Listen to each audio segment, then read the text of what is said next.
Hello, everybody. Thank you so much for tuning in today. My name is Jesse Mayfield-Sheehan, and I am coming to you live from the newly christened Joe Campagna Diamond here at Warren Playground in Brookline, Massachusetts. Here to bring you live coverage of today's high school varsity baseball contest in a battle of warriors between the visiting Lincoln-Sudbury Regional High School Warriors and the hosting Brookline High Warriors.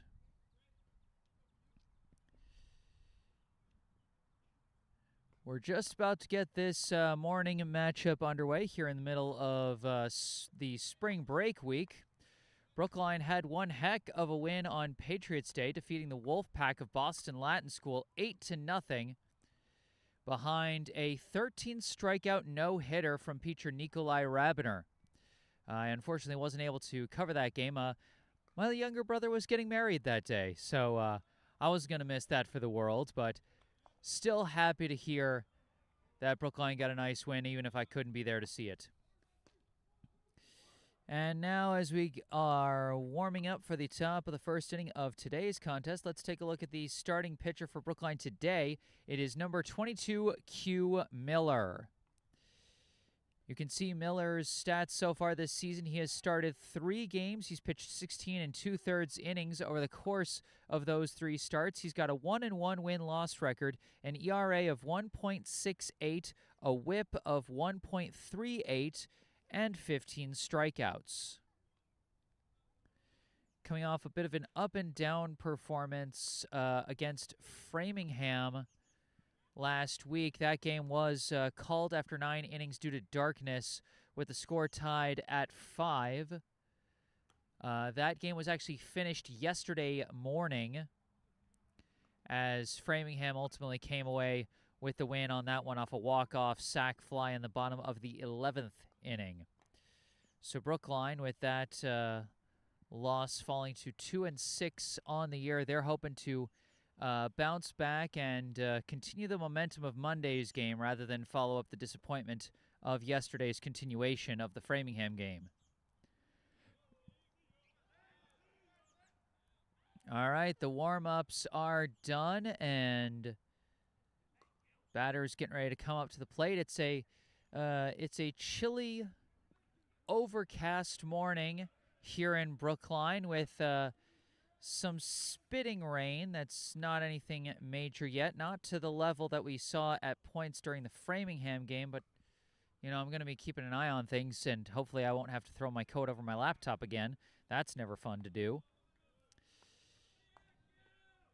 Lincoln-Sudbury leading things off. Leading off for the visiting Lincoln-Sudbury Warriors, the center fielder, number 26, Ben Clarkin.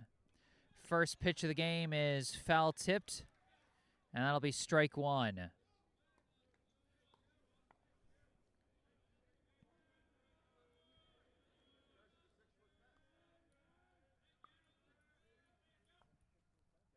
That one going to skip in the dirt for ball 1.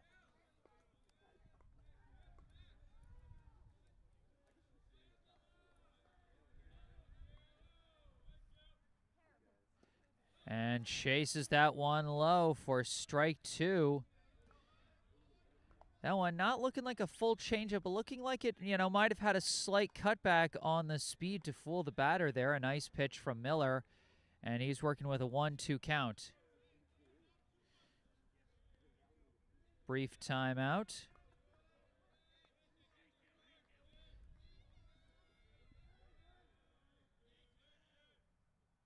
That one skips in the dirt once again for ball 2. You know, definitely if Miller can get those kind of pitches out of his system early in this game while there are no runners on base, that'd certainly be favorable for Brookline. Oh, did he go around? Yes! Could not check his swing on the low breaking ball, and Q Miller opens the day with a strikeout.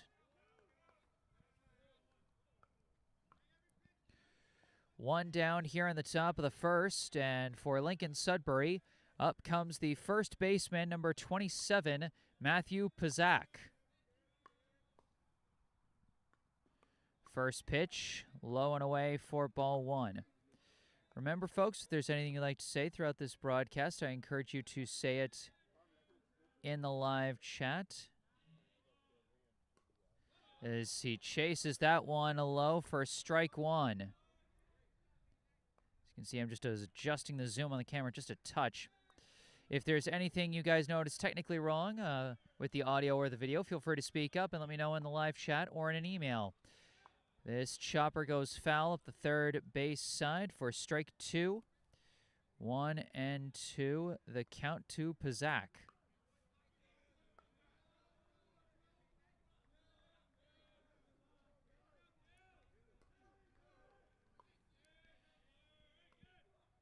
Oh, that one tipped, and catcher Felix Hom could not quite secure his glove around that ball. If he had caught that, that would have been an out, but it'll simply be a foul ball, and Pazak will stay alive with a 1-2 count.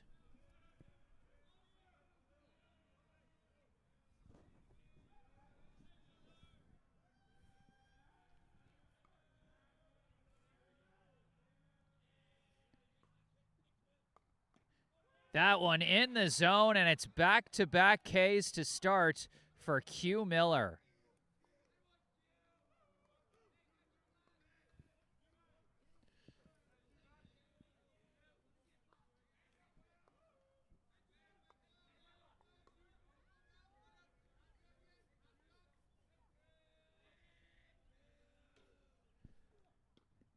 This first pitch going to miss high and in for ball one. At the plate now for Lincoln-Sudbury, the right fielder, number 1, Mason Tarantino. This is a hard bouncer pass. Third chase down at short by Jimmy DiPaolo, but no chance to make that long throw. It'll be an infield single for Tarantino.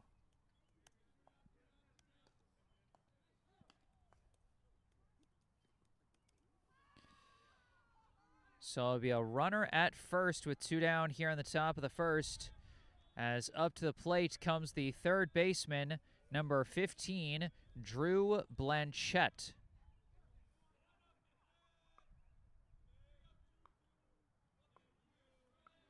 Sizable leadoff first from Tarantino as the first pitch catches the low corner for strike one. Yeah, keep an eye on that runner at first and how Miller decides to interact with him in terms of any potential pickoff looks. This is a bouncer foul up the third base side. Strike two.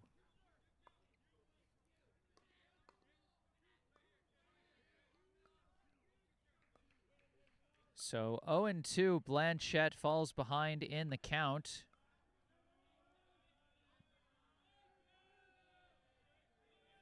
Runner's taking off, and it's going to drop low, no swing. It'll simply be ball one, and they'll allow Tarantino to take second on the steal.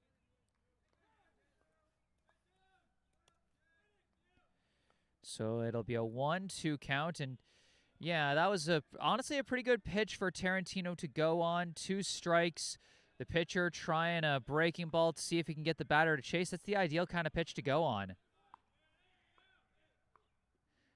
Fastball drops low, well secured by Hom to keep it from getting past him. But it will be ball two.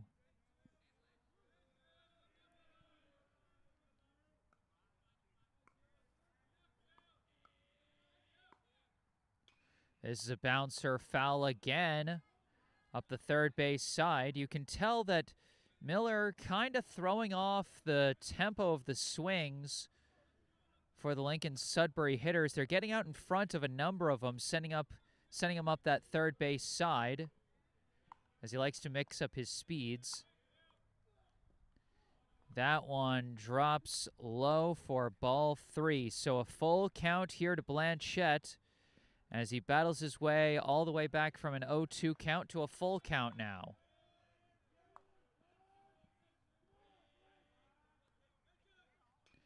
This is a bouncer over to third. Gets past Hugh Bollinger. Picked up. No, not picked up by DiPaolo.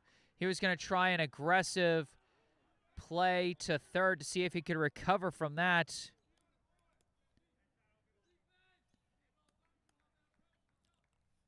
I would personally score that in E5, but I'm going to double check game changer on that one later tonight to make sure. Either way, runners on the corners with 2 outs as up comes the designated hitter, number 3, Luke Danielson. Low inside, ball 1. Miller in a bit of a tough spot now. He was really dealing to start the inning with back-to-back Ks, but a single, a steal, and an E5 now have him in a tight spot here in this inning, as that's a low ball 2.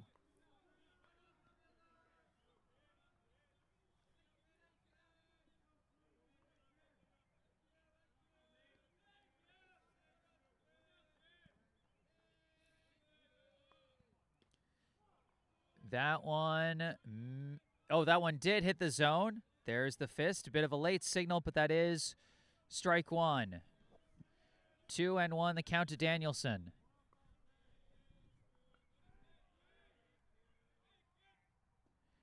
But that's going to be a low. Oh, no. It was ball 4. That was a 4-pitch walk. I thought he had signaled a strike for some reason. But it'll be bases loaded now with 2 outs. Bit of a jam for Q Miller and the Brookline defense. As for Lincoln-Sudbury, up comes the shortstop, number 4, Jackson Hornbeck.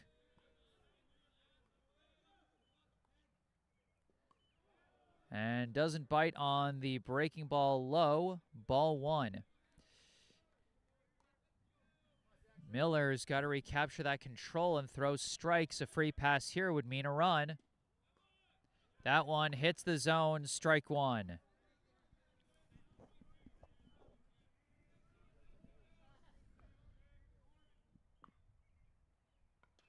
And a chopper here, fielded by DiPaolo. Long throw to first is in time for the out. And Brookline gets out of the jam. Boy, that looks like a bit of a dangerous grounder. We had seen one infield single already that inning, but DiPaolo able to make the play at short. And Q Miller gets out of that jam unscathed.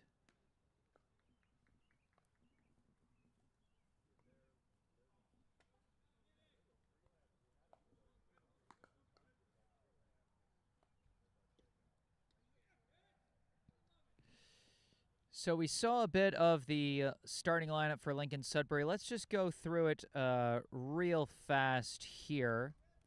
We saw for Lincoln-Sudbury, the leadoff man, the center fielder, number 26, Ben Clarkin. The first baseman, number 27, Matthew Pazak. The right fielder, number 1, Mason Tarantino. Third baseman, number 15, Drew Blanchette. Designated hitter, number 3, Luke Danielson. And shortstop, number 4, Jackson Hornbeck. The last 3 batters for Lincoln-Sudbury. In the 7th spot, the catcher, number 11, Nate Heinen. The left fielder, number 6, Max Goethe. And the second baseman, number 5, Ryan Spector.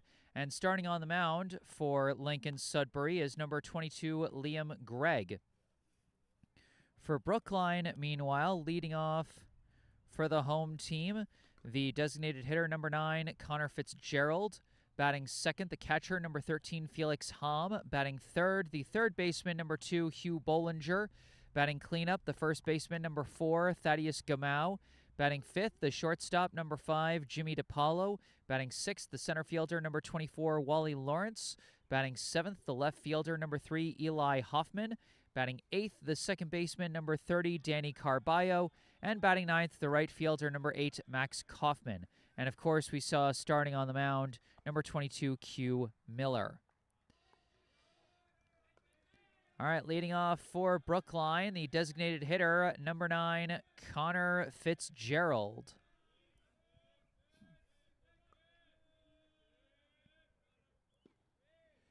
First pitch going to catch the outside corner for strike 1. You can see the season stats for Connor Fitzgerald there at the bottom center of your screen. So far this season, Connor Fitzgerald with a batting average of .250 as he fouls that one to the backstop for strike 2. He's also got a team-leading on-base percentage of .419, as you can see the asterisk next to his on-base percentage, indicating that he leads the team. His slugging percentage, .375, 2 stolen bases, 5 runs scored, and 2 RBI so far in 2026. That one skips in the dirt for ball 1.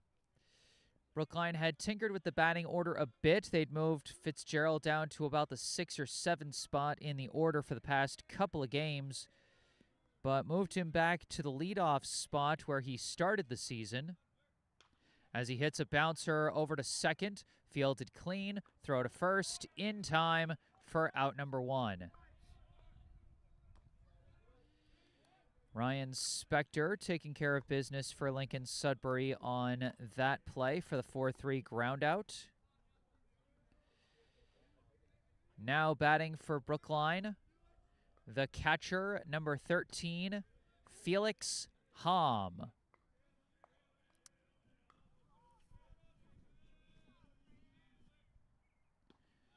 First pitch going to be a high ball 1. Hom so far this season, batting average and slugging percentage identical at .259 with no extra base hits yet this season. An on-base percentage of .286. 3 RBI as he takes strike 1. And as a catcher, he's not really going to get any steals or runs scored because every time he reaches base, he's going to get a courtesy runner so that he can save his legs for his duties behind the plate. Slices that one up in the air, and it's going to go out of play for a foul ball and strike 2.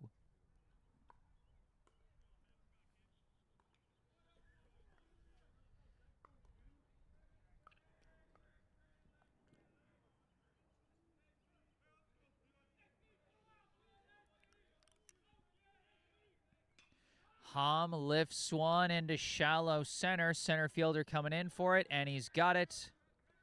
Catch made by Clarkin for out number 2.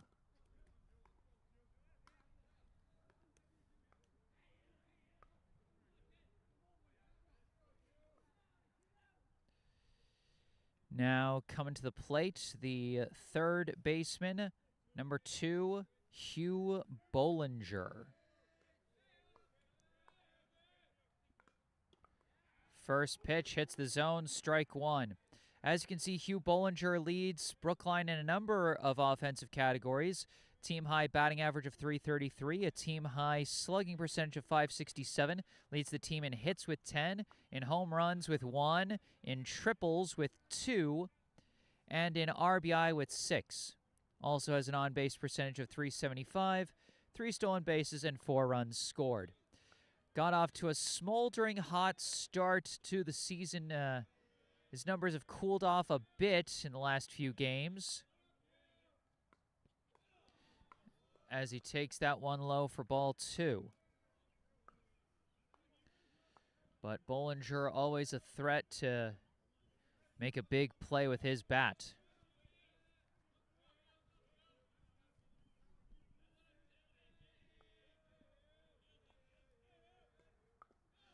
That one is going to miss for ball 3. Bollinger with a hitter's count here at 3-1. Not a batter that walks a lot. He can be very aggressive with his swing. I wouldn't be surprised if he took a cut at this upcoming 3-1 pitch unless it's way outside the zone. Oh, thought he had ball 4 there. I was wrong in my prediction. He decided to try and be patient there. Thought he had the walk, but instead he's got a full count.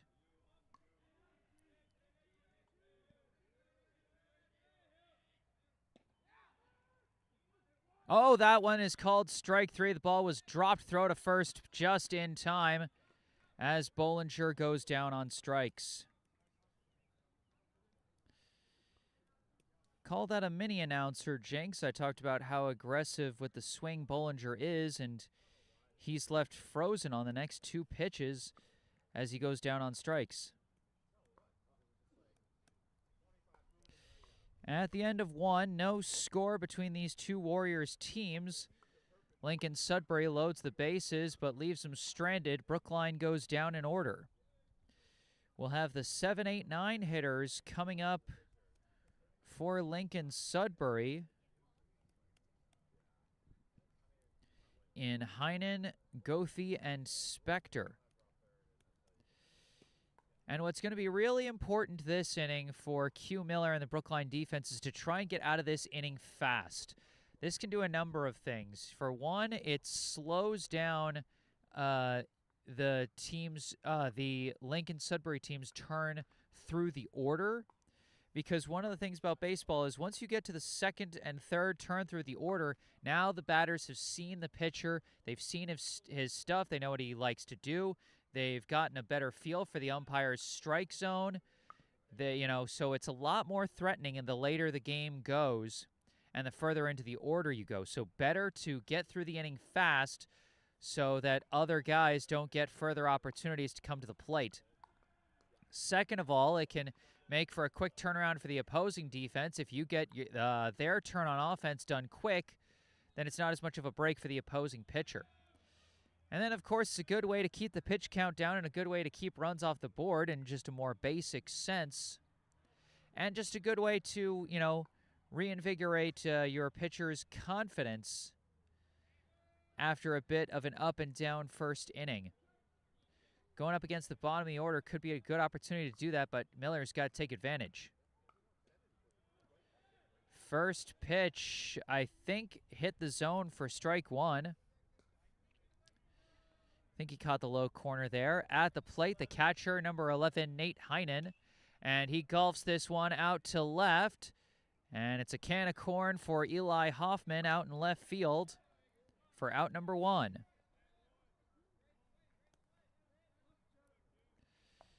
So a quick 2-pitch out. The pitcher likes that one. Now batting the left fielder, number 6, Max Goethe. This one's a slow roller charging in. DePaulo picks it up, throw to first. Well executed by the captain of the infield for out number 2. 3 pitches, 2 outs.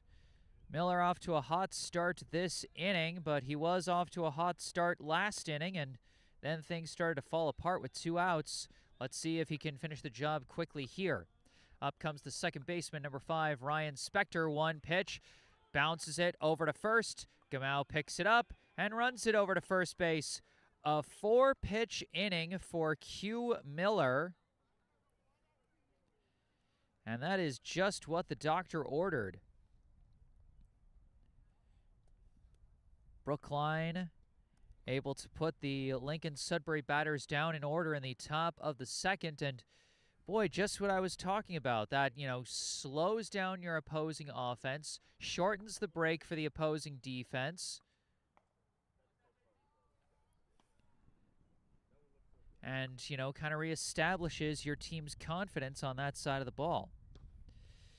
It'll be the 4, 5, 6 hitters coming up for Brookline: Gamau, DePaulo, and Lawrence.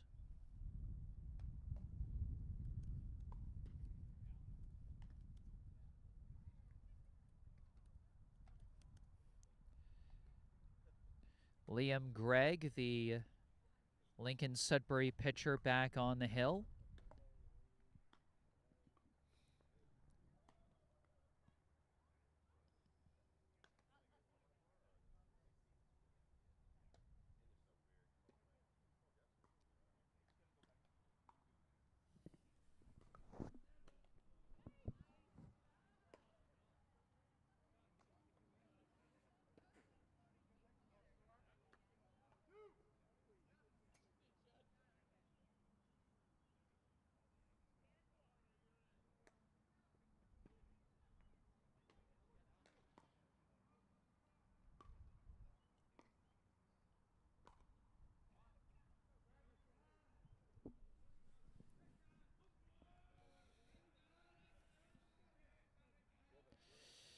All right, leading off here in the top of the second, the first baseman, number 4, Thaddeus Gamau.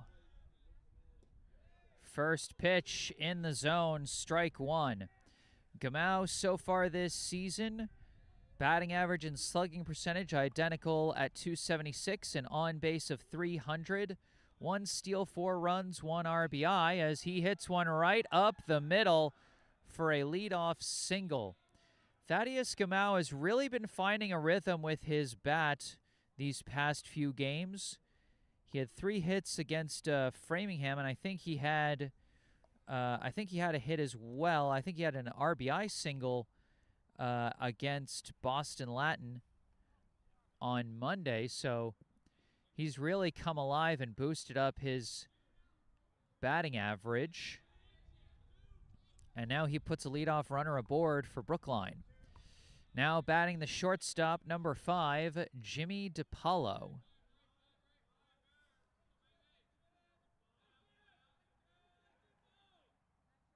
First pitch, he lifts it out to right, but that is going to drop in foul territory for strike one.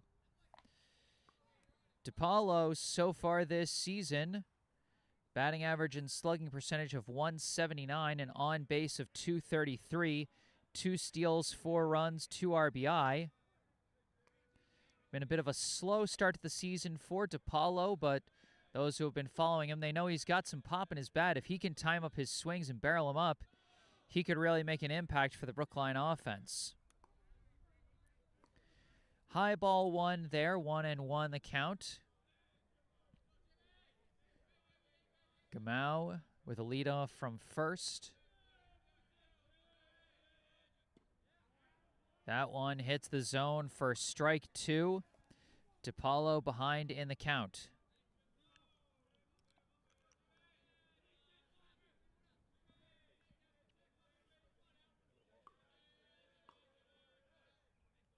That one skips away from the catcher, and Gamau takes advantage and moves into scoring position off the wild pitch.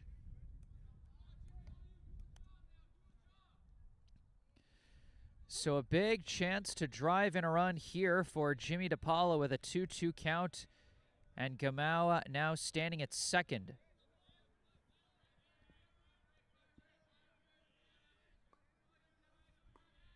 The right kind of hit to the outfield could potentially bring in Gamau for the game's first run, but DiPaolo also facing a 2-strike count. But that's going to be a low ball 3. DiPaolo giving Greg a fight here with a full count. Runner at second, nobody out here in the bottom of the second inning.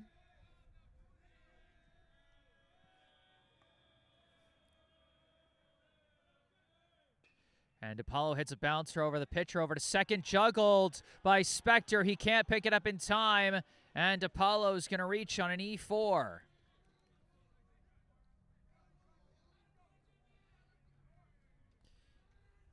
You know what? Even if it may not go down as a hit, even if it might not help your batting average, getting on base helps your team. And that is what Jimmy DiPaolo did there. Advanced Gamau to third, got on first himself. Great situation for Brookline here as up comes the center fielder, number 24, Wally Lawrence. First pitch, low and away, ball 1. Lawrence on the season, a batting average of .200, an on base of .231, a slugging percentage of .240, 3 stolen bases, a team leading 6 runs scored, just 1 RBI, but he's got a chance to add to that mark here with Gamau just 90 feet away from the plate. And Greg steps off the rubber to take a look at both runners, but doesn't make any throws. Wally Lawrence was moved up to the leadoff spot for the past couple of games. Hit kind of a cold spell with his bat and has been moved back down to the 6th spot here. We'll see if maybe being put back in his original spot helps warm his bat back up a bit as he takes strike 1.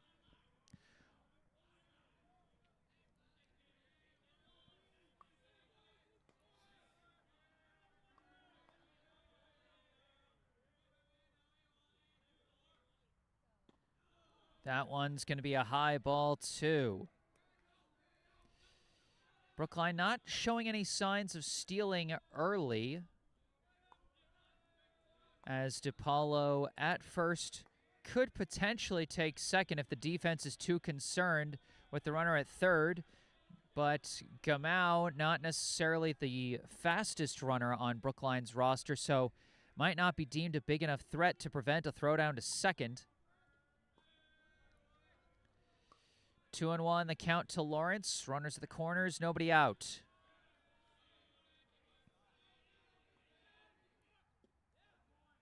That one hits the zone, strike 2. Yep, sometimes a little slow with the signals, but he always gets there in time.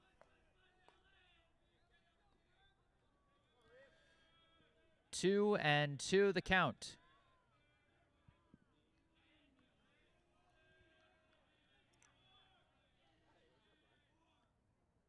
Reaches low, hits a bouncer towards the gap, tracked down by Spector. No one was covering the bag. It's an infield RBI single for Wally Lawrence.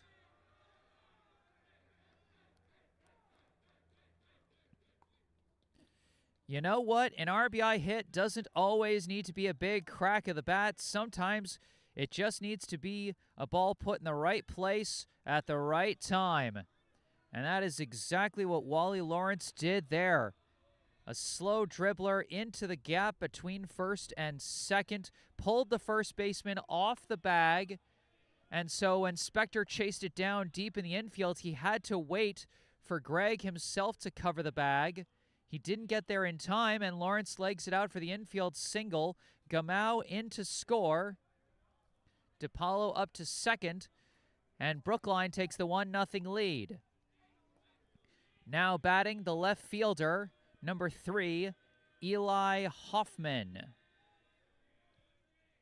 First pitch shows bunt, whiffs on it. Strike 1. Hoffman, an interesting batting line so far this season. A batting average of 67 as he's got just one base hit so far, but he's also got a team-high 7 walks, leading to him having a significantly higher on-base percentage at .364. Also has 2 steals, 2 runs, and an RBI. Showing bunt again, pulls back this time as that's going to be a low ball 1. With nobody out and a chance to move both runners into scoring position, you understand the strategy here. Going to make for an interesting mind game between pitcher and batter, as we've already seen from the first 2 pitches. This time lays down the bunt. Greg chasing it down, trying to throw. Could not pick it up. And Eli Hoffman going to reach there. Call that either an E1 or a fielder's choice where everybody's safe. But either way, a bases loaded, nobody out situation for the Brookline offense.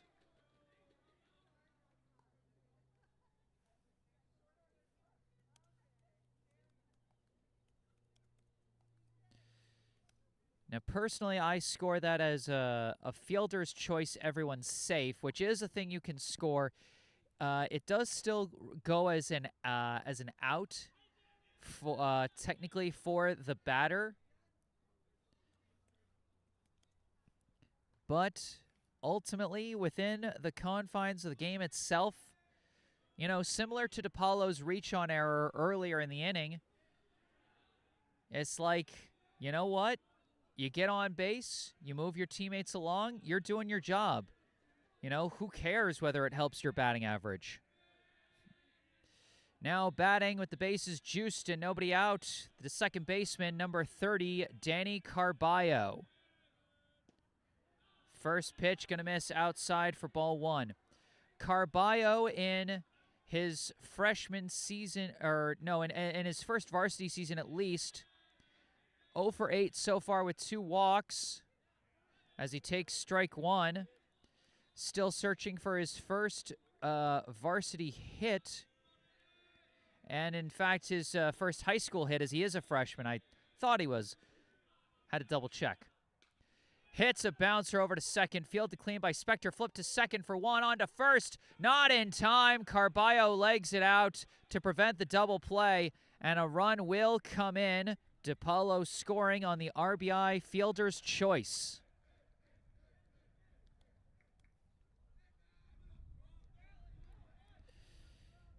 Good hustle up the baseline from Carballo.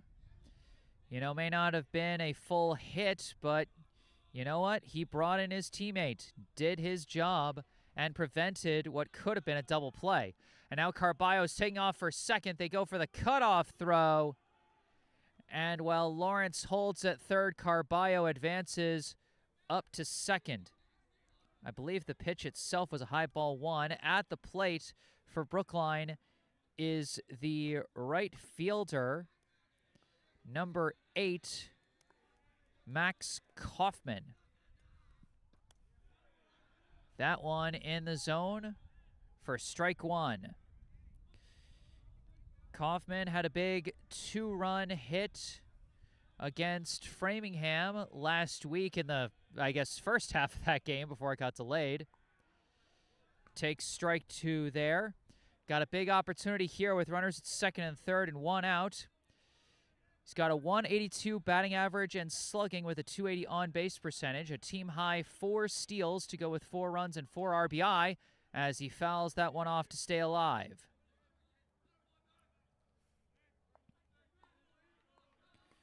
Kaufman, I believe, had 2 of his 4 steals on Monday against Boston Latin. 1 and 2 the count. Lawrence dancing off the bag at third, and Greg steps off the rubber. Brookline was looking for a balk call, but they did not get it.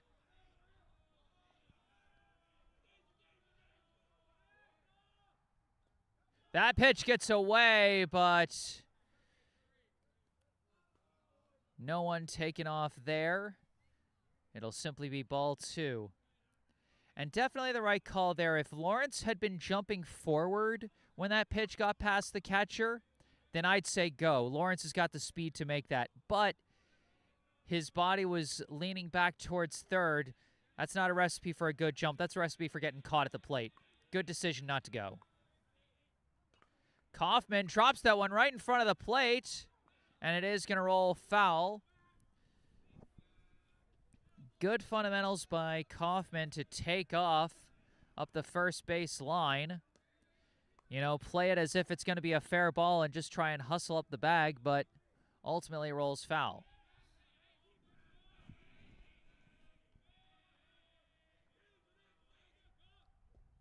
Drops low, ball 3.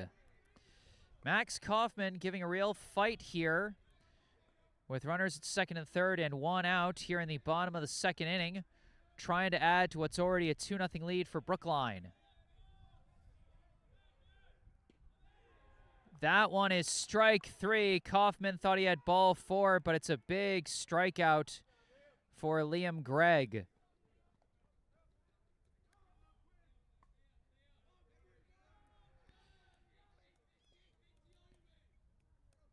Now coming up, the designated hitter, number 9, Connor Fitzgerald. Back to the top of the order here. Runners still at second and third, but 2 down now. First pitch, and it's a big swing and a miss for Fitzgerald.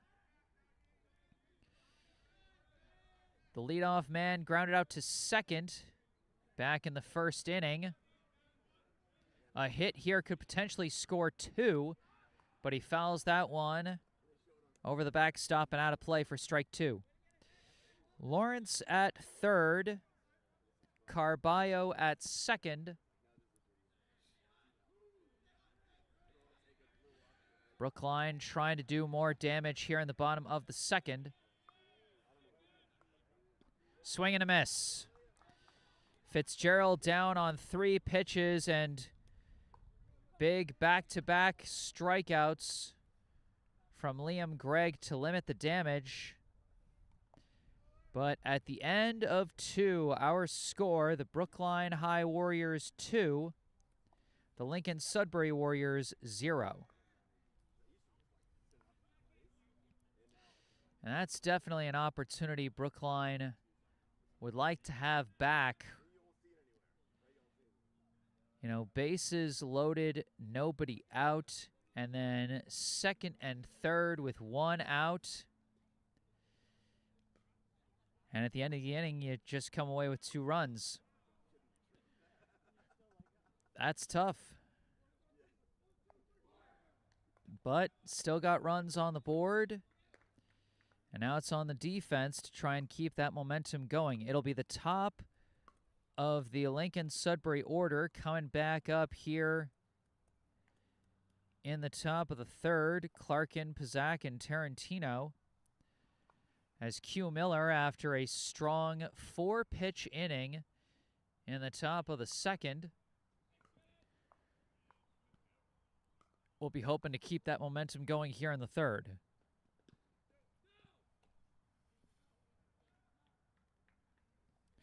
We got a note in the live chat from one of our baseball grandmas who is actually here at Warren Park to watch this game. Mary Walker, the Groton grandma, representing New York State here at the ballpark today. That's one of the things I love about these spring break games is a lot of our regular fans come into town to watch the games. It's a lot of fun. Now batting for Lincoln-Sudbury, the center fielder, number 26, Ben Clarkin. Takes a low ball 1 there. Clarkin went down on strikes his last time up, as that's going to be a low ball 2. Miller's been having a lot more trouble with low pitches today so far.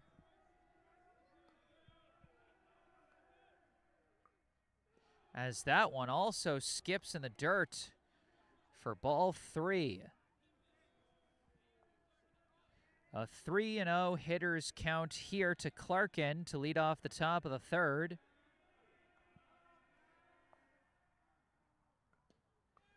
But that one right down Broadway for strike 1.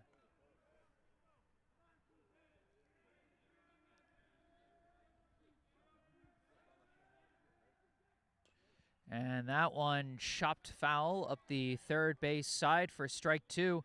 Kind of fooled him with the breaking ball there. I wonder if maybe that one would have dropped out of the zone if Clarkin hadn't swung at it.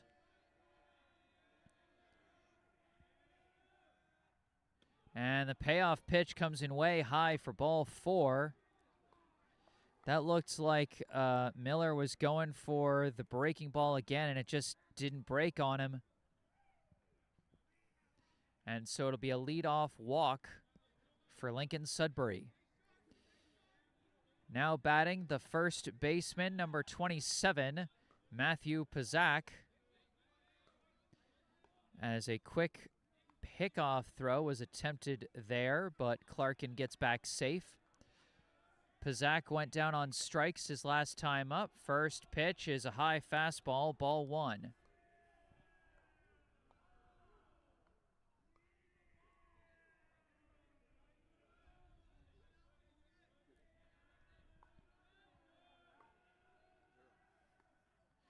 And that one dips low for ball 2.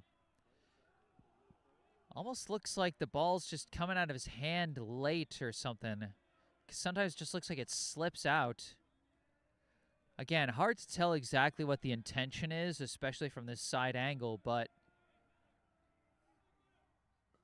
that one fools the batter for strike 1.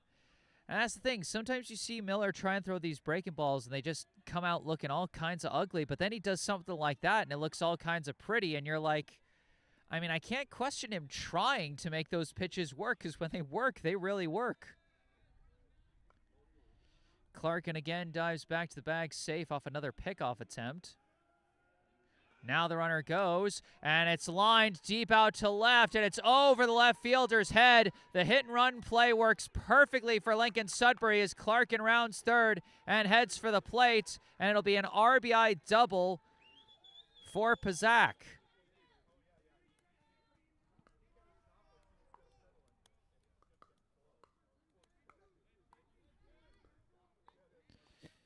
So a thunderous start to the inning for Lincoln-Sudbury, a leadoff walk and then a hit and run turning into an RBI double.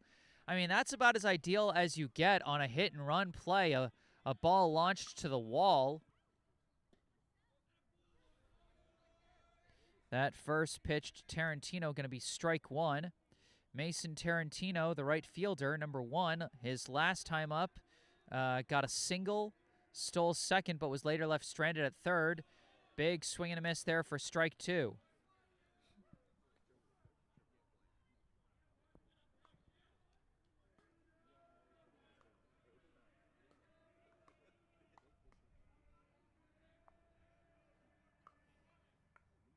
And another swing and a miss. 3 pitches, 3 strikes, as Miller gets a big first out.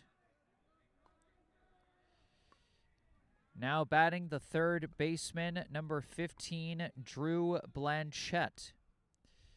Blanchette reached on what I scored as an E5 his last time up, was left stranded at second, and it's a check swing grounder. That's going to go just foul.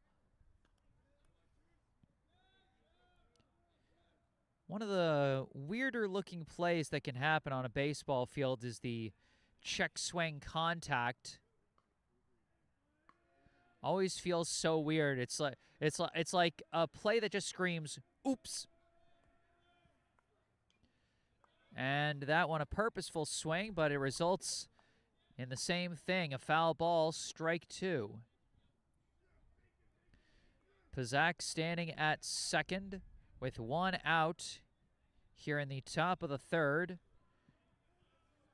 In a 2-1 ball game. Runner going for third, and the hit and run works again, and it works perfectly.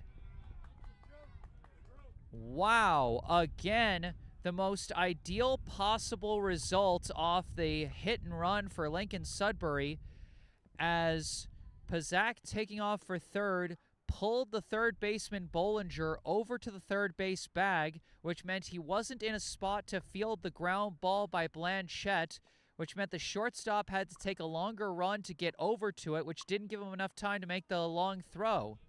If Pazak wasn't running to third, that was probably going to be a 5-3 ground out, but because of the teamwork, it turns into an infield single.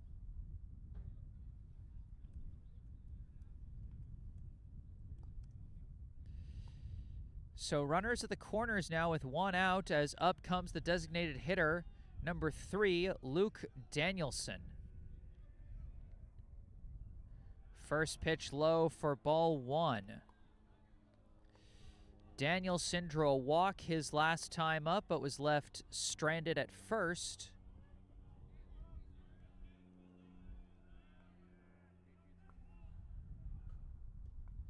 That one is going to be low for ball 2. Keep an eye on Blanchette at first, because a steal of second would mean eliminating the possibility of a double play ground out.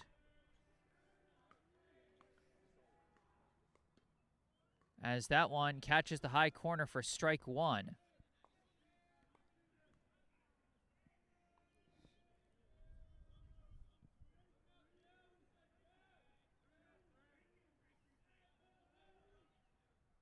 That one skips low, but well blocked by Hom to keep the runners where they are, but it will be ball 3.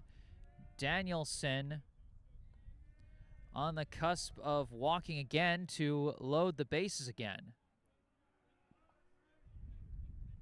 And it will be a second consecutive walk for Luke Danielson.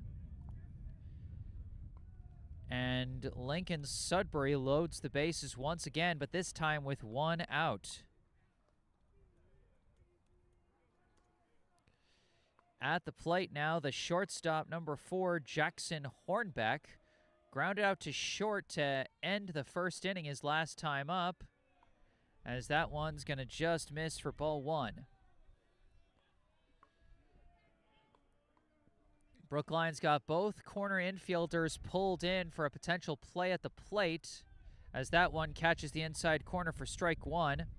But meanwhile, the middle infielders are pulled back to their normal positions for a potential double play ball if it comes their way. And it's going to be a chopper over to short. DePaulo over to second for one. On to first, not in time. And it's going to be an RBI fielder's choice for Hornbeck, as the throw from Carballo didn't have enough gas on it. In fact, the awkward bounce caused a bit of a minor collision at first base between the two number 4s, Gamau and Hornbeck.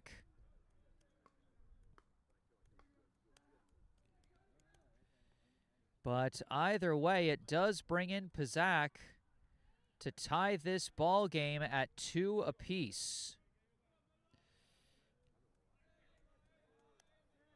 Now batting is the catcher, number 11, Nate Heinen. First pitch, pops it straight up in the air. And it is caught just barely by Hugh Bollinger on a bit of a circus catch on the pop-up there. But that will end the inning. But Lincoln-Sudbury responds well after Brookline gets on the board, as they instantly tie it up. We move to the bottom of the third, knotted up at 2 apiece.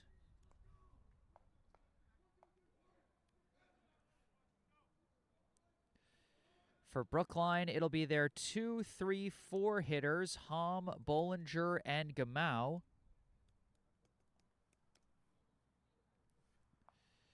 As Greg returns to the mound for his third inning of work.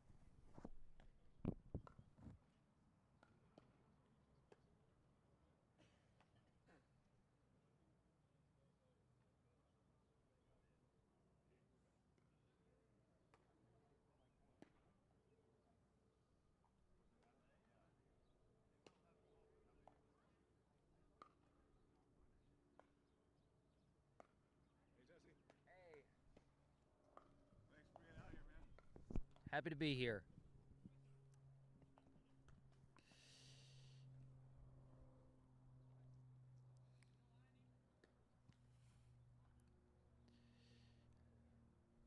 So like I said, always interesting to see what happens on the second turn through the order, as Brookline had just barely started their second turn through the order in the bottom of the second, as their leadoff man got his second chance at the plate.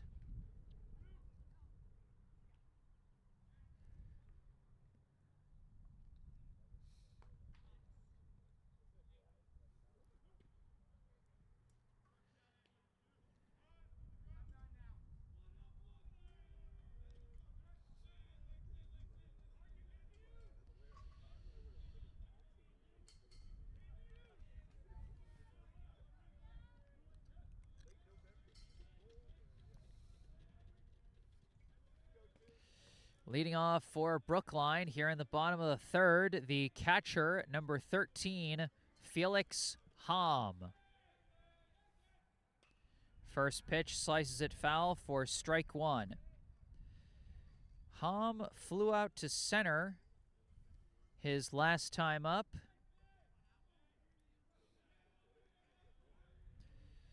Hoping to get Brookline started on the right track here in the bottom of the third.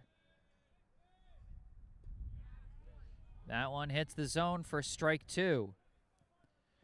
Hom behind quickly here as Greg coming out hitting the zone.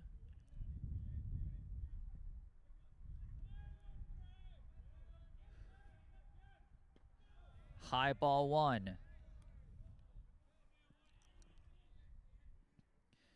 Felix Hom was easily one of Brookline's best hitters last year.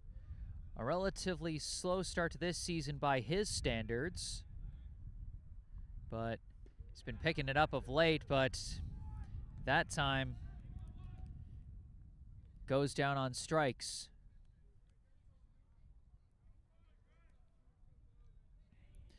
Brookline, I don't have the numbers to back this up, but I feel like they've been having some trouble with looking strikeouts so far this season. Plate patience is important, but it's also important to protect the plate when you're behind in the count.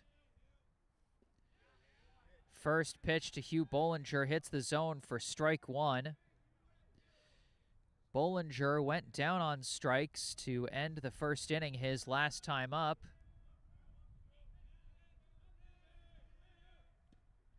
That one misses to the outside, ball one.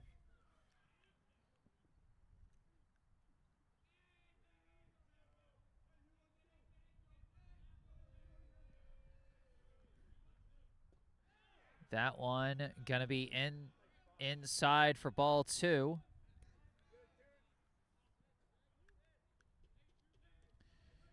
2-1 the count.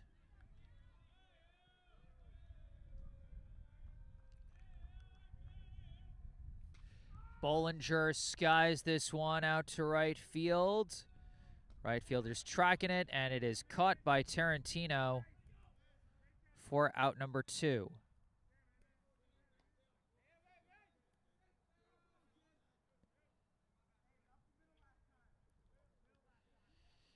Now batting the first baseman, number 4, Thaddeus Gamau.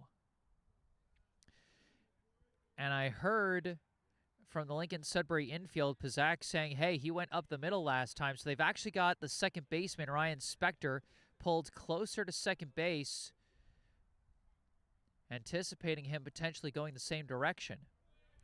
As that one misses low and away for ball one. A wise strategy as a right-handed hitter like Gamau, more likely to hit it to the left side of the infield. And then if he hits it up the middle, the second baseman could be there to cover it potentially. That one will be strike one. Gamau, of course, came in to score on the RBI infield single by Wally Lawrence for the first run of the game back in the second inning, after leading that inning off with a single.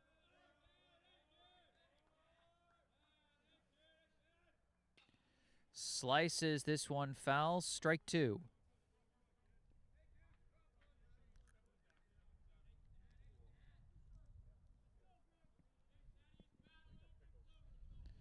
One and two the count.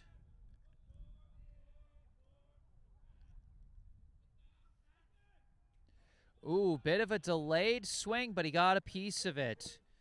Good defensive hitting from Thaddeus Gamau to stay alive there. You know, if you get fooled by the breaking ball, at least get a piece of it to stay in the fight.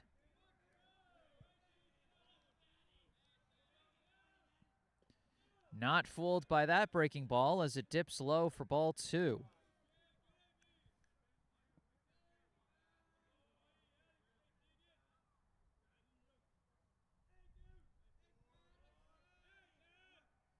Swing and a miss. Greg blows it by him with the fastball. And Brookline goes down in order.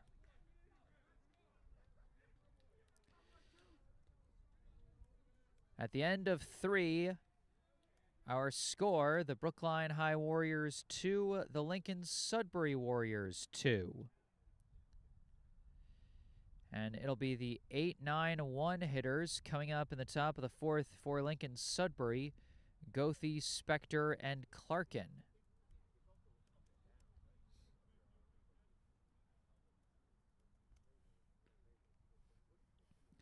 During this break between the third and fourth inning, I'd like to take a moment to shout out our local charity spotlight for today, the Brookline Education Foundation. The Brookline Education Foundation raises funds to help promote growth and innovation among Brookline educators, growth that can then be passed on to the children of this community. For over 40 years, this foundation has given out a variety of grants across the educational landscape. These include Idea Lab grants for teachers that want to present their students with new and exciting projects, and teacher grants for educators that want to further develop their own skills to bring to the classroom. Many initiatives which have become staples in the public schools of Brookline started as BEF grants. They support literacy education training, new methods in STEM education, project-based learning, mentoring of new principals and superintendents, and collaborative work around diversity, equity, and inclusion, just to name a few. Visit brooklinefoundation.org or call 617-232-3846 to find out how you can help support our town's educators and, through them, our students. Once again, that's brooklinefoundation.org or call 617-232-3846. And all that information in the description section of the video down below as we get ready to kick off the top of the 4th inning. First pitch lined over the third baseman's head into left. A leadoff single there for Max Goethe.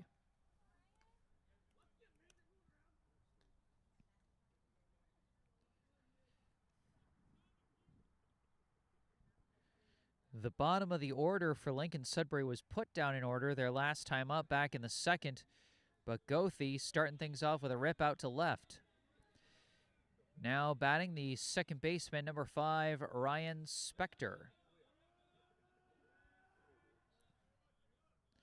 Showing bunt.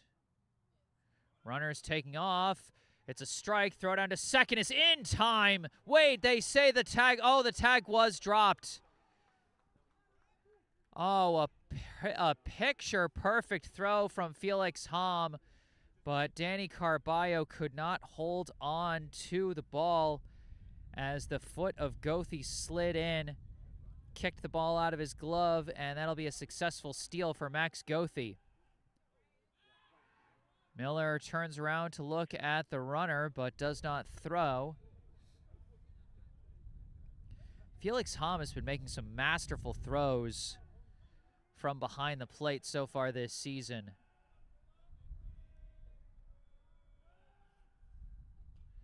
This one fouled off. 0-2 the count to Spector. Spector grounded out to first on the first pitch he saw back in the 2nd inning. Now finds himself behind in the count 0-2.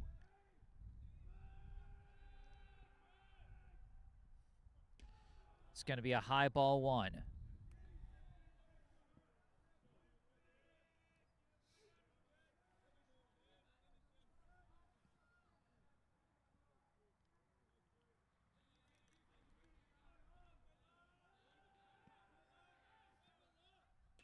Hits a chopper to third, picked up by Bollinger, thrown to first, and that'll be out number 1. But Spector does advance the runner.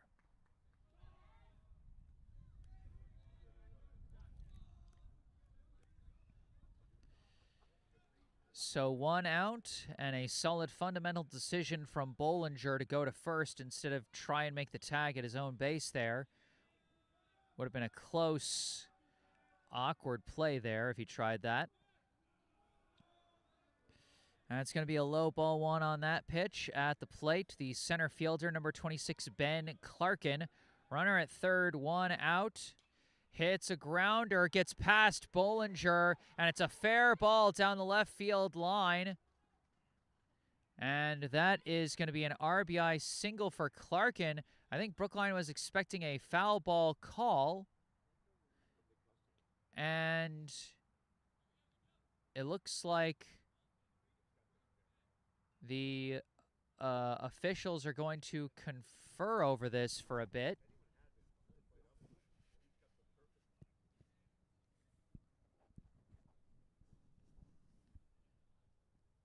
So a bit of a discussion between the umpires here.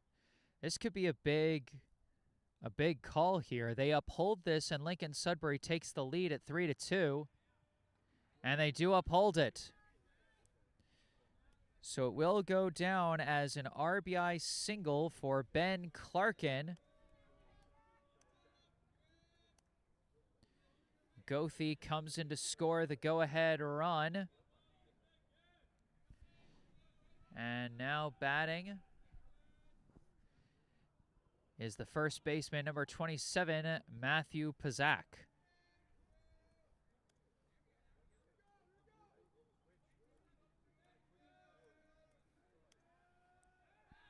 A throw back to first. Clarkin gets back safe.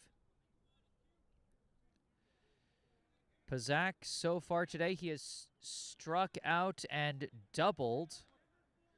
He's got an RBI and a run scored, so he's played a big role on Lincoln-Sudbury's offense so far, playing a role in 2 of their 3 scores. And a hard rip Foul up the left field side for strike one. You can see Clarkin really dancing off the bag there. And a throwback to first is going to get away. Gamal lost track of the ball, and Clarkin is going to take second easily in the chaos.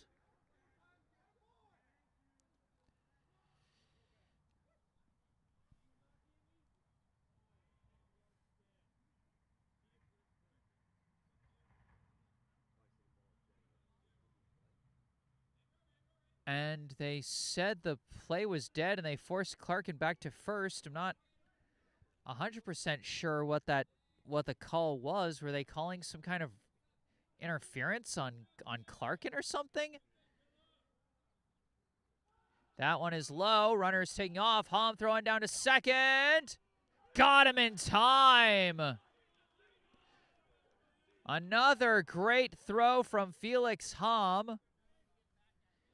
And this time it all works out for Brookline. A late takeoff from Clarkin. He thought Hom had dropped it enough for him to take second base.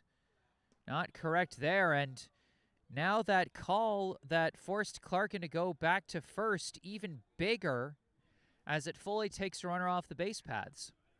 1-2 the count now to Pazak. Hits a hard one, but right at the shortstop. DiPaolo throw to first in time, beats him by a step.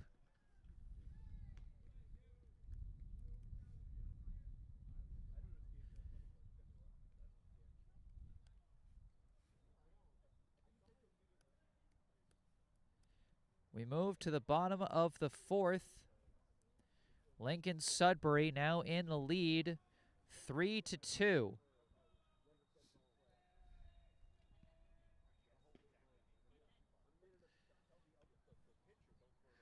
This game about as tight as everybody's blood vessels here on this cold spring day. As Brookline will be trying to answer back here, trailing by one. It'll be the 5, 6, 7 hitters. DiPaolo, Lawrence, and Hoffman due up.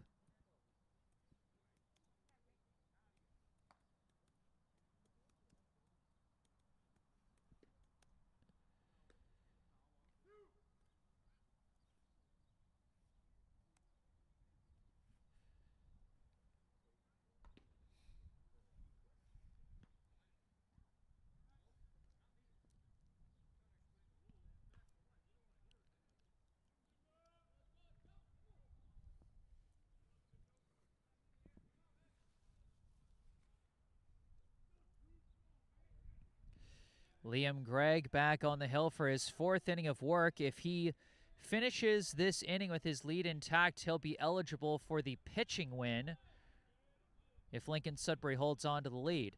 Oh, but a big shot to start the inning. Back to deep center. Oh, my gosh. Get out of here. Jimmy DiPaolo to straightaway center. And this ball game is tied.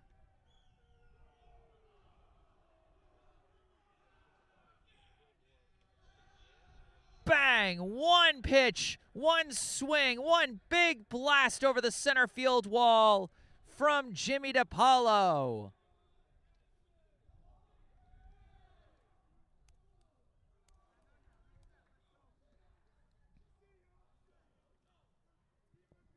Oh my goodness. Wally Lawrence stepping into the box for Brookline, as that one catches the inside corner for strike one. And I got to tell you, folks, this is my 6th season covering this Brookline High baseball team, as Lawrence hits a bouncer over to first, juggled a bit, but recovered by Pazak for out number 1. But I'll tell you, folks, in all the previous 5 seasons that I've covered this team, I've never seen a season where Brookline, as a team, hit more than one home run. But that shot from DiPaolo, the second dinger of the season for Brookline. following, of course, the big grand slam against Natick by Hugh Bollinger. At the plate now, the left fielder, number 3, Eli Hoffman. Hoffman lifts one into shallow center. Left fielder comes in and makes the grab. Goethe making the catch there for out number 2.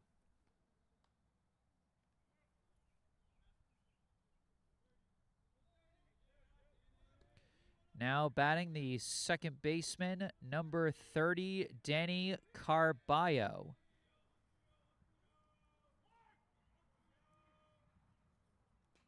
Check swing grounder right back to the mound. Greg going to take it himself and flip it to first for out number 3. Boy, that inning felt like it went by in a flash.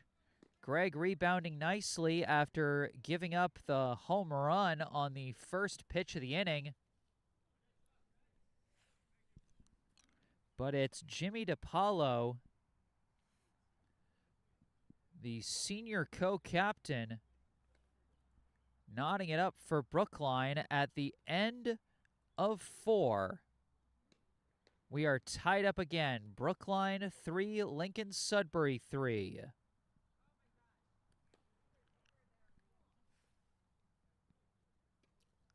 Moving into the 5th inning, Brookline sticking with Miller.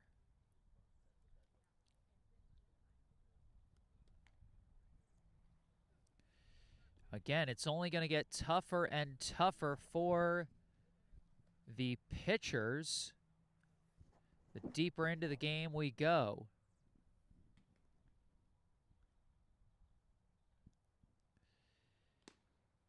As the batters get more used to their stuff, as their stuff weakens due to fatigue, so many things working against the pitchers as they try and hang into what is a very close game.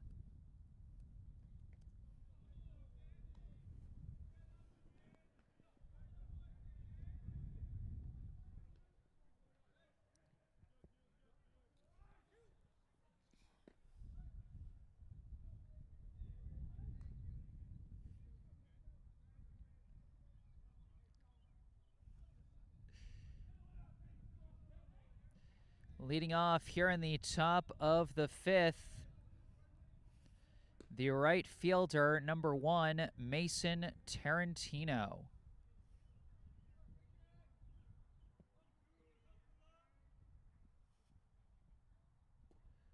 First pitch from Miller drops low for ball 1.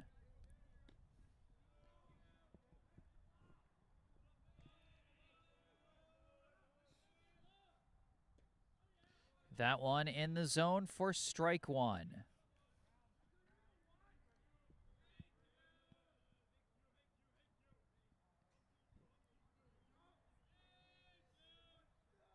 Chases that one low for strike 2. Tarantino so far today, he singled his first time up, struck out his second time up. Now lifts one into left center. That's going to drop in the gap. This will be extra bases for Mason Tarantino as he's going to try for 3. Carballo making the throw to third. It's a little high, and he couldn't get the tag down, but he overslid. He overslid. Mason Tarantino had slid in safe off the high throw, but his momentum carried him too far and off the bag, and Hugh Bollinger with the presence of mind to apply the tag after he overslid. It goes from a leadoff double to a leadoff triple to instead just a leadoff out. And boy, if that doesn't just perfectly represent what a roller coaster of a game this has been so far today. The entire feeling of this day condensed into one play.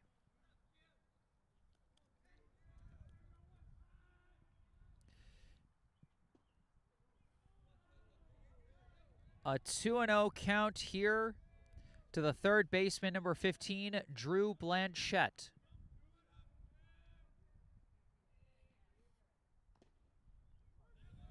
That one hits the zone for strike one.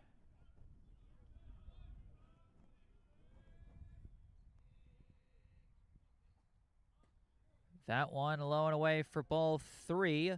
3-1 the count to Blanchette. So far, Blanchette, he has reached on an E5 and singled. Swing and a miss there. Fooled by the off speed on that pitch. And it's a full count. And that one just inside ball four.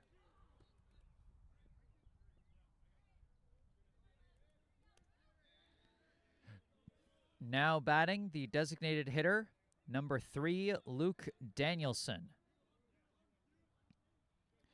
Danielson, a simple 0 for 0 with 2 walks so far today. Swing and a miss there, strike one. And the home plate ump turning around to talk to, I'm not sure if he's talking to the fans or if he's talking to the Lincoln-Sudbury dugout, or I think he was talking to the fans, because I also see Brookline head coach Brendan O'Connor coming over to talk. It didn't look like he was facing the dugout. It looked like he was facing the area right next to the dugout. So some fans that have congregated near the Lincoln-Sudbury dugout, it's, you know,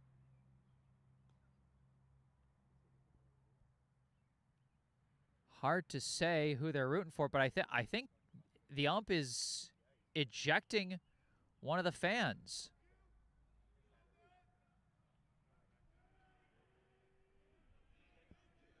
Again, I'm not sure if it's a Brookline or a Lincoln-Sudbury fan or what, but I think a fan just got ejected. Oh, boy. This game's got a little bit of everything. Strike two there to Danielson as he falls behind in the count 0-2. Blanchette at first with 1 out here in the top of the 5th, and the score tied at 3. Danielson hits a grounder over to second, field by Carballo. He's going to just go to first and get the highest percentage out there. Didn't want to risk it on the double play ball.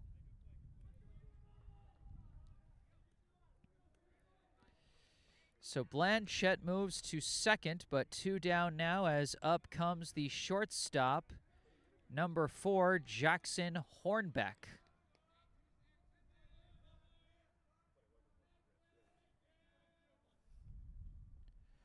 First pitch going to drop low for ball 1.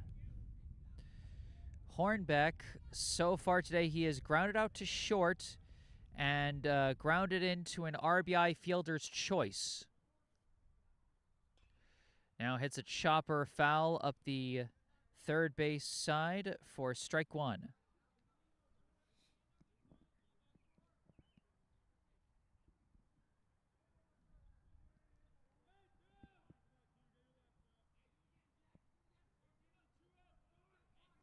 Two down, but a potential go-ahead run at second base for Lincoln-Sudbury. Q Miller trying to escape the jam, as for the second game in a row following last week's Framingham game, Miller finds himself in a tight back-and-forth contest. That one is going to drop low for ball 2.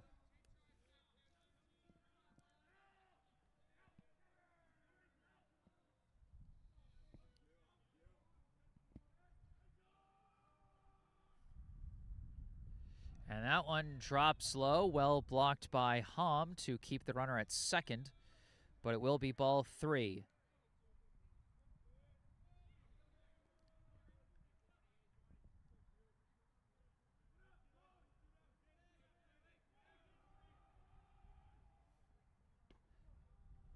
And that one they're going to say was high ball 4.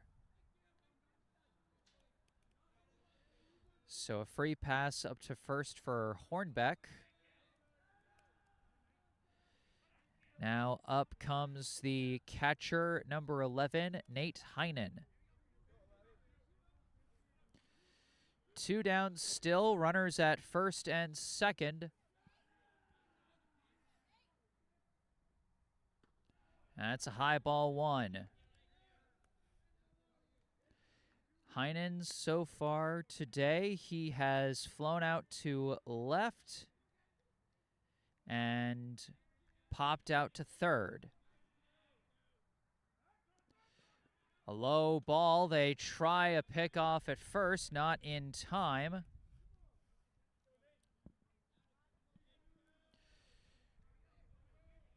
Two and oh the count. And whoops. We had a dog loose out in left field. But now it's back with its owner, and play can resume.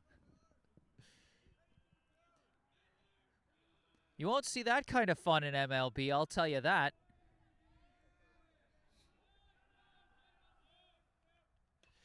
This one jammed, but it's popped right over the third baseman, but it's Jimmy DiPaolo backing him up to make the nice catch and end the inning.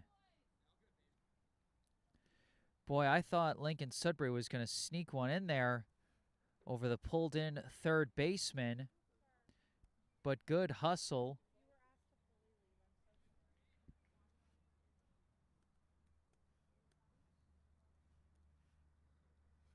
From Jimmy DiPaolo to make that catch. We move to the bottom of the fifth, still tied up at 3. It'll be the 9-1-2 hitters, Kaufman, Fitzgerald, and Hum coming up.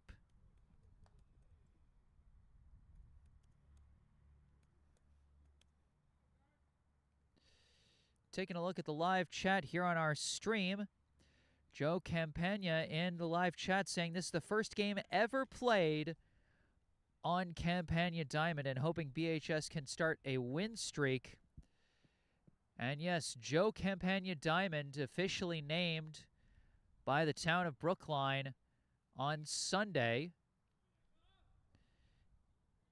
And this field, I mean, it's certainly been christened with one heck of a game so far, and Jimmy DiPaolo certainly doing his part to welcome this newly named field into the annals of Brookline baseball history with that shot to straightaway center.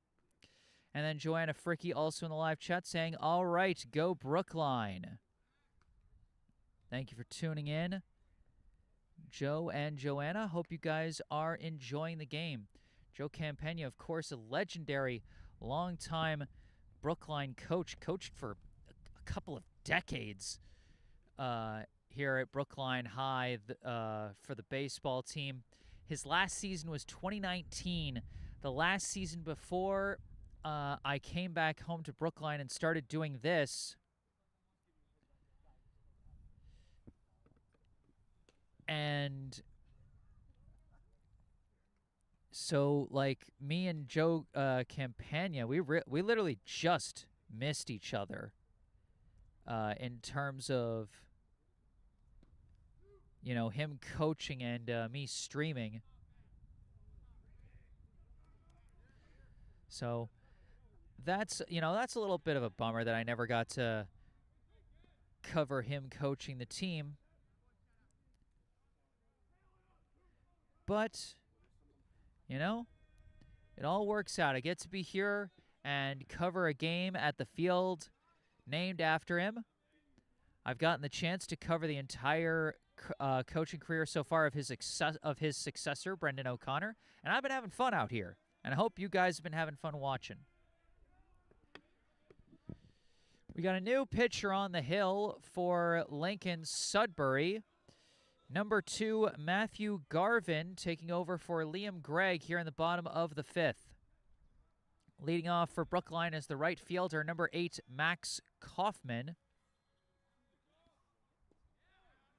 That one hits the zone for strike 1.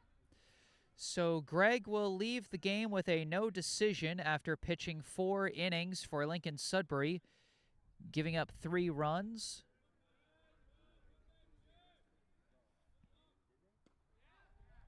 That one misses high, ball 2.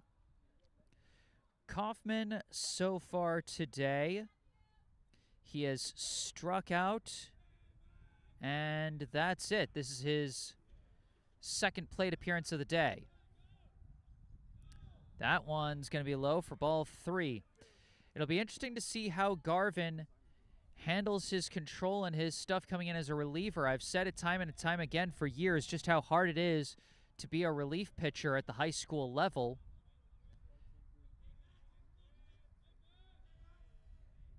As that one comes in way high, and Max Kaufman going to start off the inning with a walk.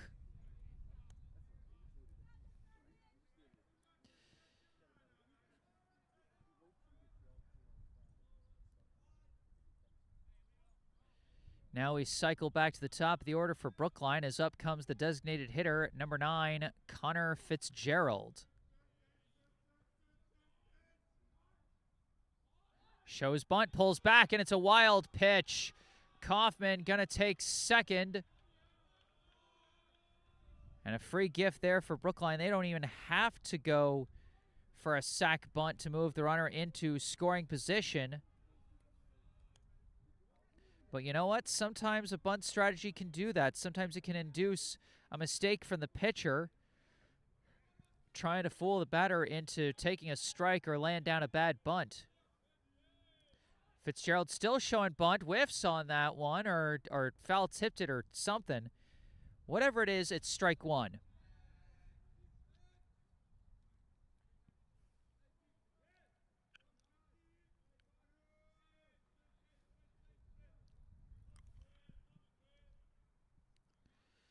Corner infielders pulled in, anticipating the sacrifice bunt, but Garvin going to take a beat here.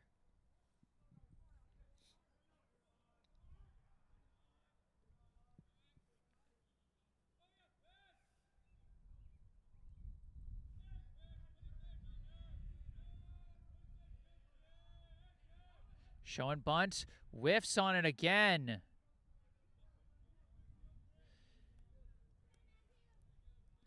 A 2-strike count. Now to Fitzgerald, 1 and 2, and so he's going to be swinging here because if you foul off a bunt with 2 strikes, that's a strikeout.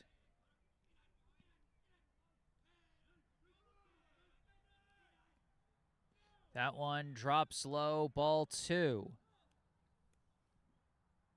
And a timeout called as Heinen going to come out to talk with Garvin.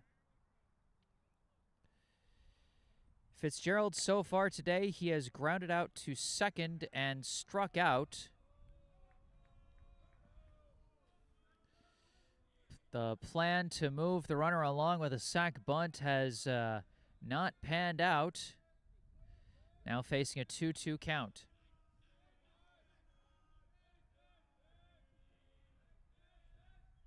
Fitzgerald hits a hard bouncer, juggled by Pazak, recovers, slips to first, and Garvin covering the bag well, even as his hat was flying off. And in the end, it works effectively as if the sacrifice bunt had worked.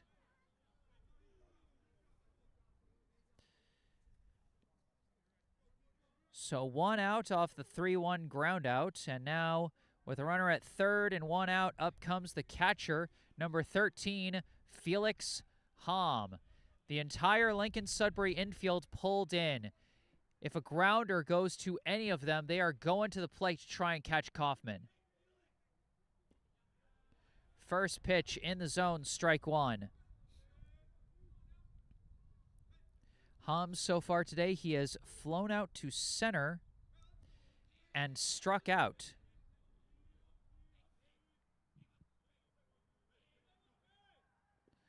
That one drops low, ball 1.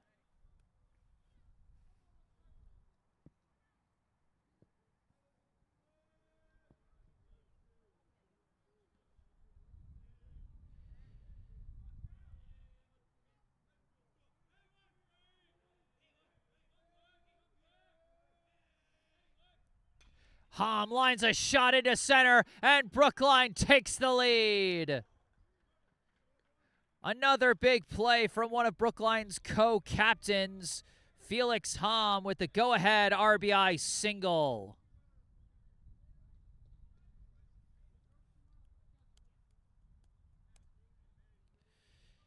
Max Kaufman in to score.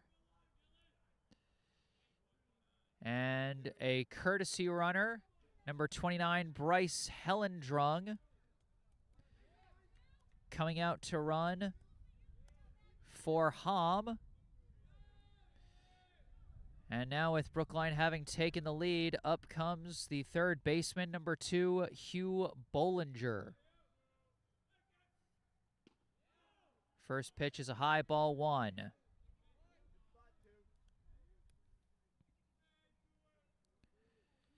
Bollinger, so far today, he has struck out and flown out to right, as that one's going to miss as well for ball 2. Hellendrung aggressively diving back to first, afraid of a potential pickoff throw.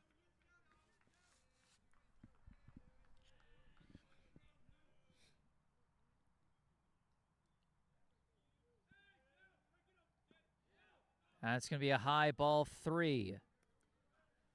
A hitter's count to Bollinger here at 3-0.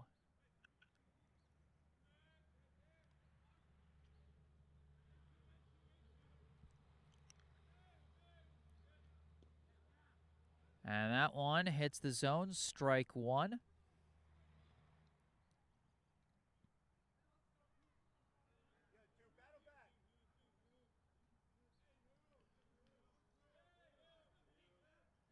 A throw back to first gets away from the first baseman, but not far enough for Hellendrung to take off for second.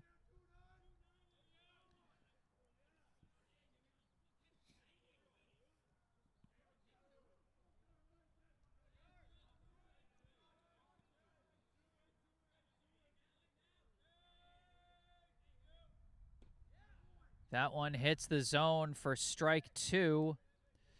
Bollinger's been trying to patiently wait for his pitch, but in some cases he's been waiting a little too much. He went down looking his first time at the plate back in the first inning. Now he's got a full count again. This time he swings and puts one through the gap into right field. Hellendrung going to hold at second, but it's a clean single for Hugh Bollinger.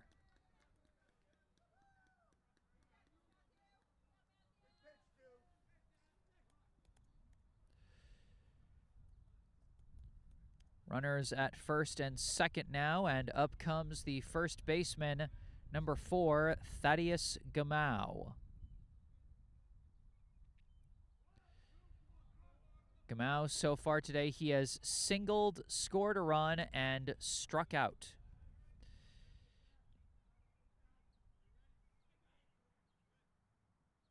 And Gamau going to sky one, going to stay in the infield, and I think they'll just call the infield fly regardless of whether they caught it or not, but they did catch it.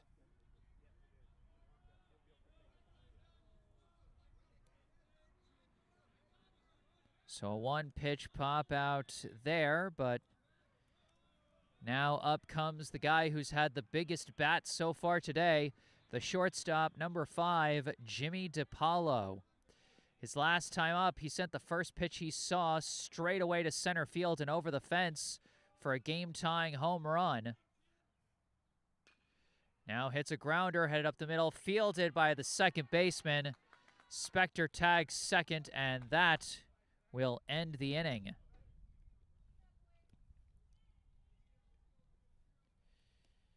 But Brookline able to make things happen in the 5th as they retake the lead.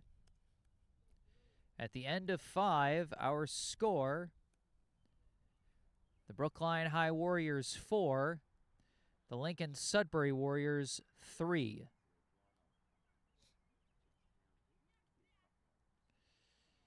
And Brookline sticking with their starter going into the 6th inning. It's so interesting. Lincoln-Sudbury seemed to be further along in their order than Brookline for much of the game, which, you know, would suggest a higher pitch count and a shakier outing for Q Miller. And yet it was Lincoln-Sudbury who pulled the plug on their starting pitcher first. Brookline trying to stick with their guy for as long as they can. It'll be the 8-9-1 hitters coming up. Goethe, Spector, and Clarkin.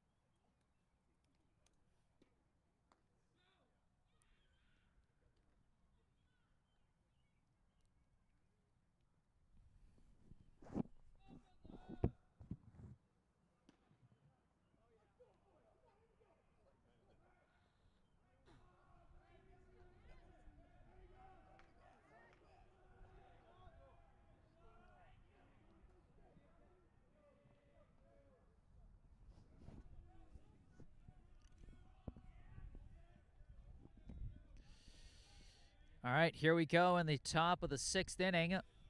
Leading off, the left fielder, number 6, Max Goethe. First pitch, hits it foul up the third base line for strike 1. Goethe, so far today, he has grounded out to short, singled, stolen a base, and scored a run.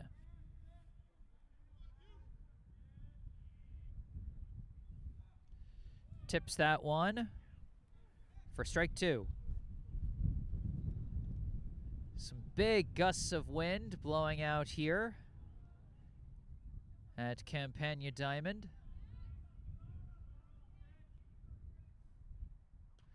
Hits a grounder. This one's fair. Juggled by Bollinger. Trying to recover. Not in time. Goethe legs it out to reach on the E5.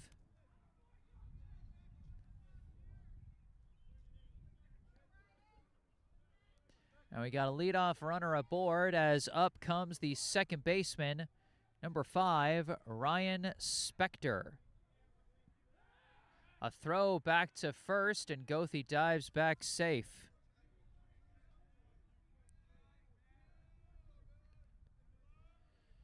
Spector so far today, 0 for 2. He's grounded out to first and grounded out to third. Shows bunt and fouls it off. Strike 1. And you see that play right there, that's exactly why a lot of pitchers will throw low when they see a batter trying to bunt. They're trying to get him to kind of slice it. And so that's why you'll see a lot of pitches where the batter ends up pulling back the bunt and taking a ball instead. You know, it's a real mental chess match when bunt is intended, as this one's popped up, but it goes over Bollinger's head. He picks it up, but he throws to second, and he gets the lead runner. I said it before, I'll say it again. This game has truly had it all. That was the wackiest kind of play I have ever seen. It'll simply go down as a 5-4 fielder's choice, but an attempted sac bunt gets popped up in the air, which you'd think might be a pop-out, maybe even a double play. As this one lifted a line drive to right, but it's right at Max Kaufman for out number 2. A line out there from Clarkin. That at-bat went so fast I didn't even have time to recollect the craziness of that pop-up bunt fielder's choice. Which is a combination of words I didn't think I'd be saying. Now at the plate is the first baseman, number 27, Matthew Pazak. Runner at first, 2 down here in the top of the 6th. Miller throws back to check on Spector. So like I was saying, Spector popped up that bunt, but because Bollinger was charging in so aggressively from third, it ended up going over his head. But because it was popped up, the lead runner, Goethe, wasn't taking off as aggressively as you normally would on a laid-down bunt because he didn't want to get picked off at first if the pop-up was caught. And so as a result, Bollinger was able to chase down the ball in the infield and then throw to second to get Goethe. This one lined, and it's going to get past Hoffman to the wall. Extra bases here. Hoffman juggling it out in left field, and that's going to be a chance to score. The ball game all tied up as Pazak having himself a huge day at the plate.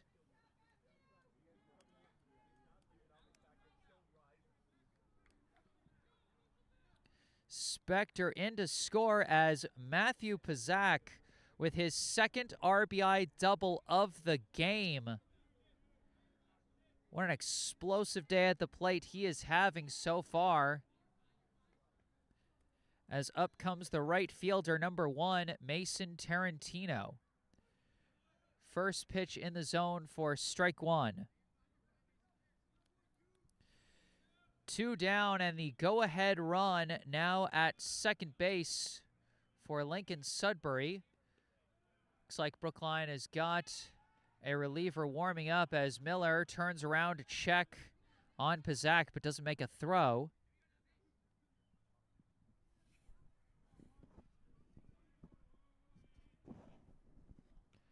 That one tipped for strike 2. Tarantino so far today, he has singled, struck out, and hit a double where he was thrown out at third.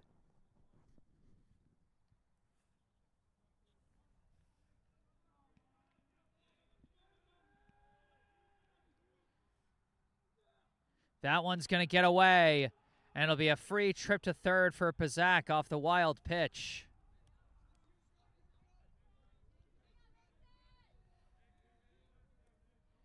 Miller aggressive with the breaking ball there, but it broke a little too much.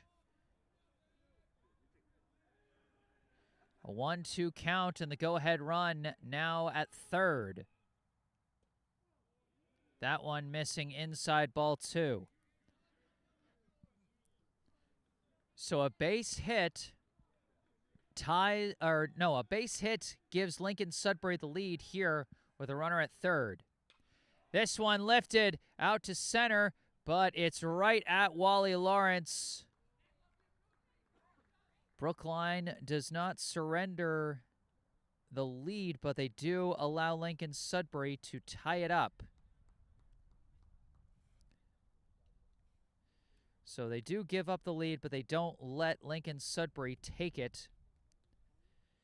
Moving into the bottom of the 6th, we're all tied up at 4 apiece.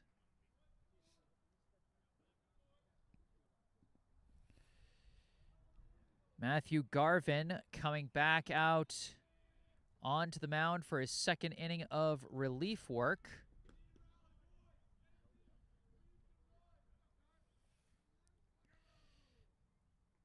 He gave up 1 run in his first inning of relief work. We'll see if he is able to settle in more after getting out of the jam in that last inning. He'll be facing Lawrence, Hoffman, and Carballo.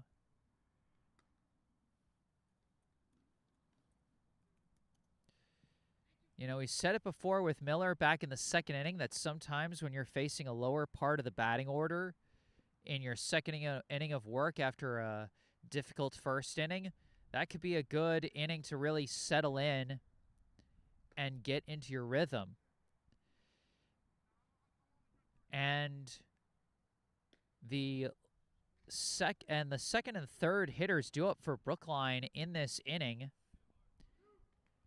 have just 1 hit combined on the season so far.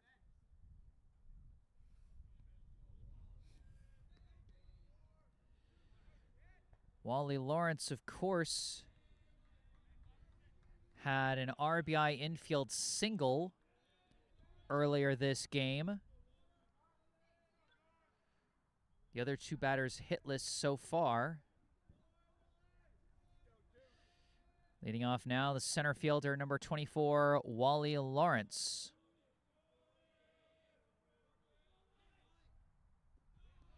That one drops low for ball 1. So yeah, it's interesting to think about the fact that Brookline's 3 senior co-captains, Ham, DePaulo, and Lawrence, have each driven in 1 of Brookline's 4 runs so far today. Lawrence hits a grounder over to short, and it's juggled. Recovered, throw to first, not in time, as Lawrence is going to reach on the E6.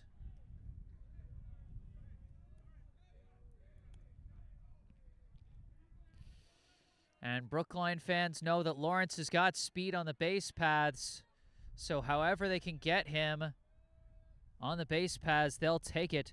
We got a pinch hitter here. He might have subbed in left field for Hoffman if Hoffman was warming up to potentially take over on the mound. At the plate, number 12, Harris Hodgson tries to lay down a bunt but misses, and it'll be strike 1.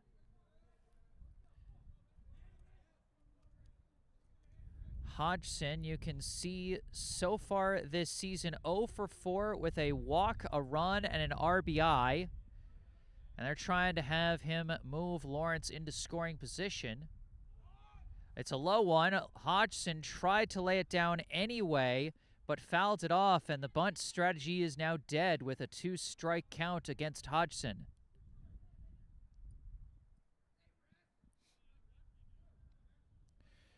Oh and 2, runner at first, nobody out.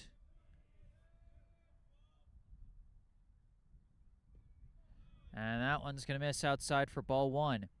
And that's why, again, with the chess match between pitcher and batter when they're trying for a bunt, sometimes it is better to just pull back and wait for the next pitch, just take the ball. Because you've only got 2 strikes to give before you can no longer bunt.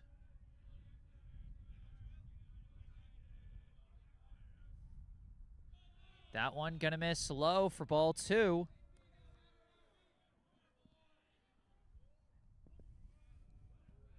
So now a 2-2 count.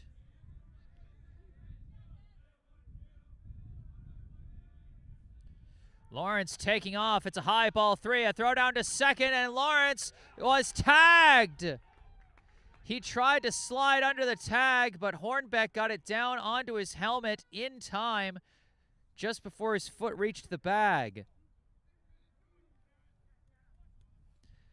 A tough break for Brookline there, as all their strategies to move the runner along fail. Hodgson hits one through the right gap. Harris Hodgson with his first base hit of the season.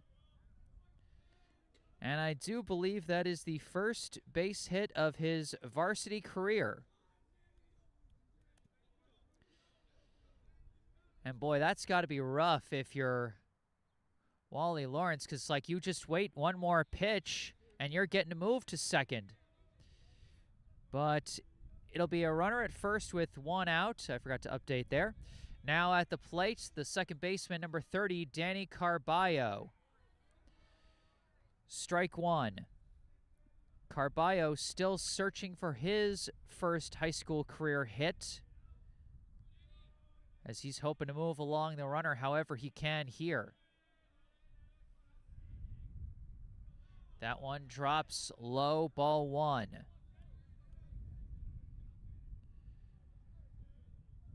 Carballo, so far today, he's had an RBI fielder's choice and stolen second, and he's grounded out to the pitcher.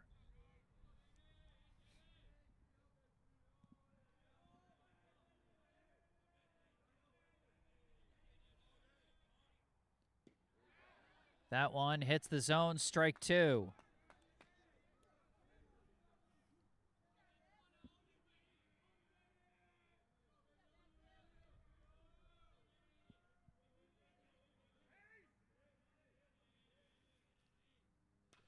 Carballo hits a bouncer off the pitcher's glove. Garvin recovers, throws to first.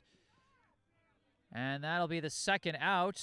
Garvin lost track of the outs for a second as you could see him trotting off the field. But he's still got to get one more. But Carballo able to work basically a sacrifice play and get Hodgson to second. And now batting the right fielder, number 8, Max Kaufman.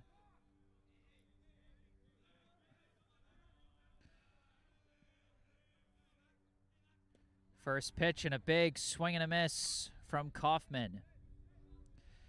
Kaufman, his last time up, drew a walk and then came in to score on Felix Hom's RBI single.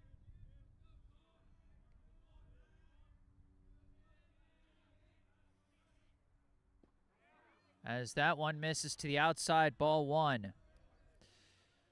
Kaufman had that big 2-run single against Framingham last week.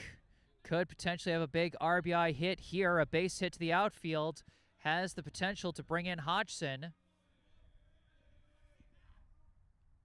That one comes in low, ball 2.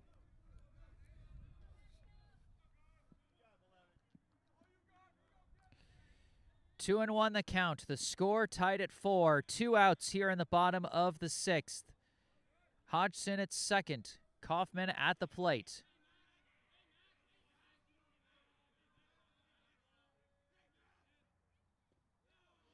That one misses low, ball 3. Kaufman was the first batter to face Garvin last inning, and he did draw a walk. He's now one ball away from doing that again here.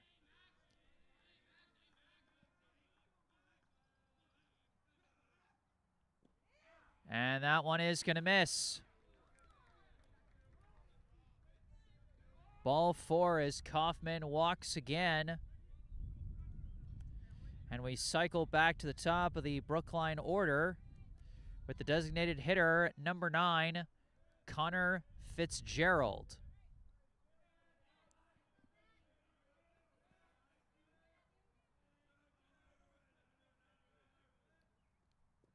First pitch gets away. Kaufman was getting ready to take off for second, but Hodgson was holding there. And that's the thing. It's a lot easier to take second on a wild pitch than it is to take third, especially when the ball is rolling towards the third base side. It's kind of an understandable bit of hesitation from Hodgson. 1-0 the count. That one does hit the zone. Strike 1. Fitzgerald, so far today, he has grounded out to second, struck out, and grounded out to first. So 0 for 3 so far. Brookline would certainly love to see a hit from him here. As he hits one over to second, it's juggled. Spector throw! Got him by a fraction of a step there, as Garvin gets out of the jam with the tie intact.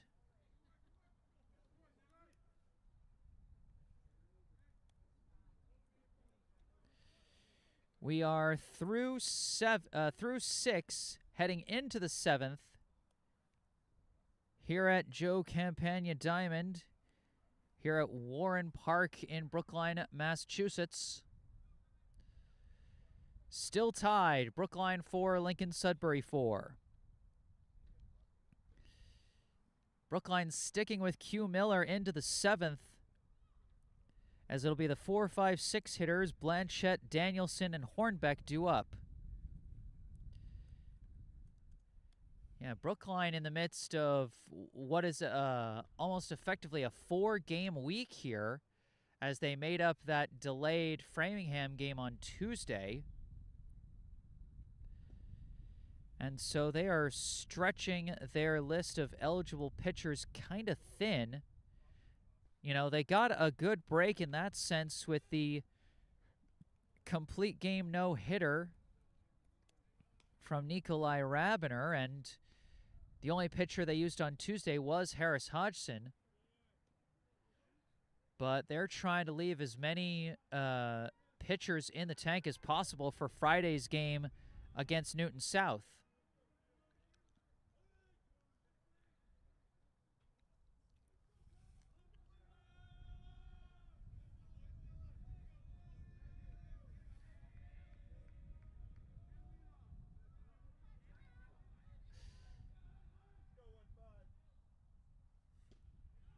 First pitch is going to be in the zone for strike 1 to the third baseman, number 15, Drew Blanchette.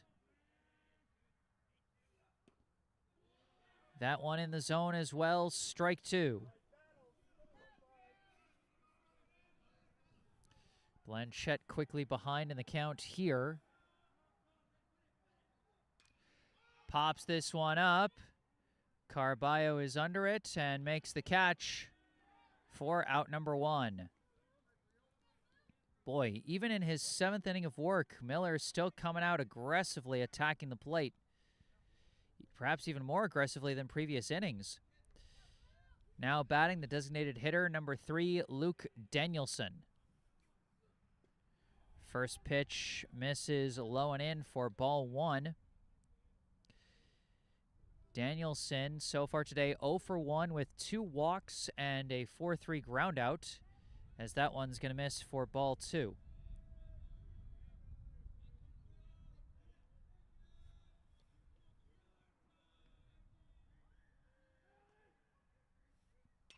This is a slow roller and just barely foul.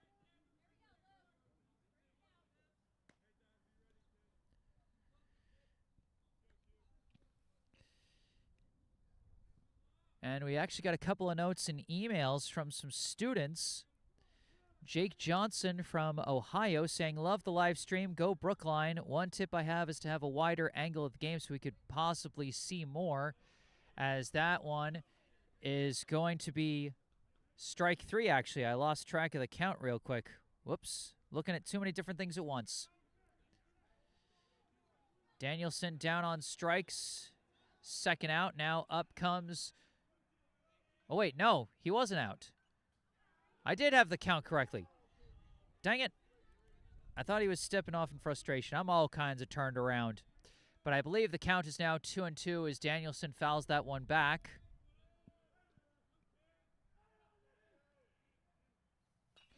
This one going to be golfed foul and out of play. I think I'll save addressing the notes in the email until a break between innings.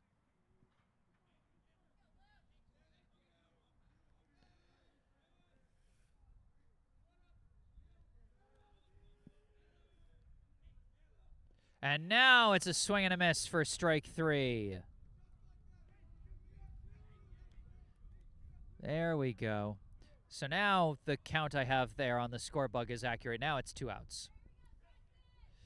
Now coming up, the shortstop number 4, Jackson Hornbeck. First pitch drops low for ball 1. And Jake from Ohio, I will say I appreciate the feedback about the wider angle. It's a little bit tough because, as you might have seen from some of the shots to the outfield, the wider the angle, the kind of the less we see. You know, I know it's a far from ideal production here. Unfortunately, I'm on my own. I'm operating the camera and the mic and everything else. And so there's kind of a limit to what I'm able to do in terms of camera operation. But I appreciate you tuning in regardless. Hope you've been enjoying the game, as this one is fouled up the third base line by Hornbeck. Now behind in the count 1-2. Hornbeck, so far today, he has grounded out to short. Gotten an RBI fielder's choice. And now he rips one out to left that's going to drop in front of the left fielder, not taking any risks, making sure to keep it in front of him. That'll be a 2-out single for Hornbeck.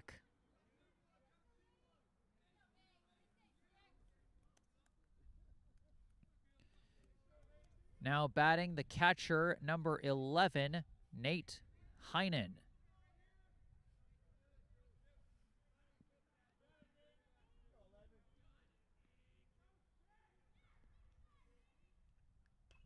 This one sliced, might be playable, just over the backstop. Hom trying to chase that one. But it's so tough because that backstop, it hangs right over the plate, so it's rare you get a chance to catch a pop-up behind the plate here at Campagna Diamond.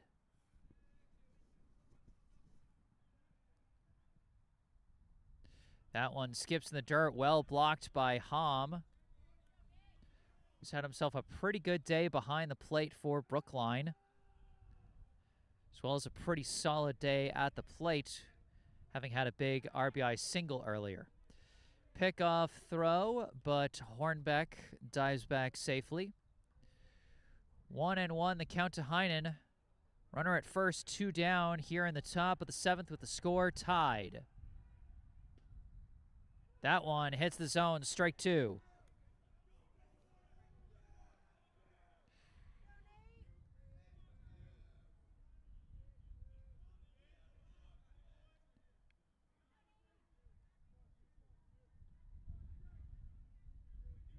One and two, the count. Runner takes off. This one lifted into foul territory, out of play.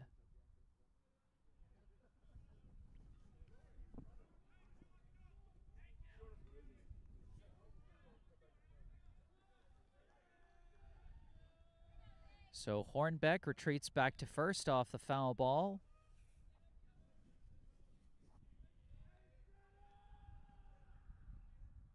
That one skips in the dirt again. Another nice block from Hum to hold the runner. Ball 2. Heinen, so far today, he has flown out to left, popped out to third, and popped out to short.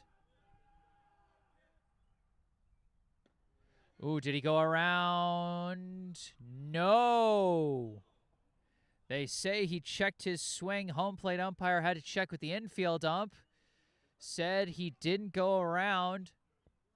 And the count is now full.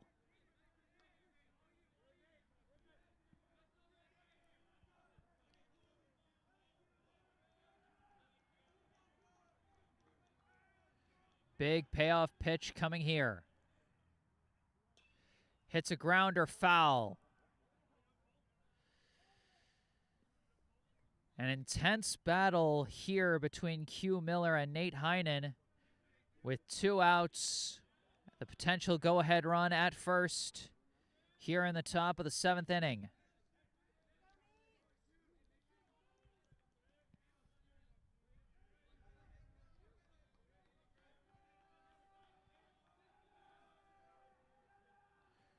Runner takes off again, but it's a low ball 4. It does not matter.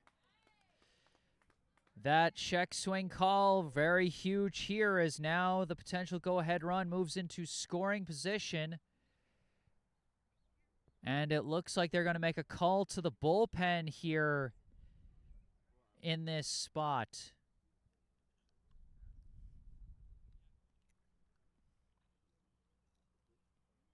It looks like they're going to call for Wally Lawrence to come in from center field to take over on the hill for Q Miller. Was 1 out away from getting out of this inning. Was 1 strike away from getting out of this inning, but Heinen just barely able to hold off his swing. And now taking over on the mound for Brookline. Whoops, wrong graphic. There it is. Number 24, Wally Lawrence. As you can see,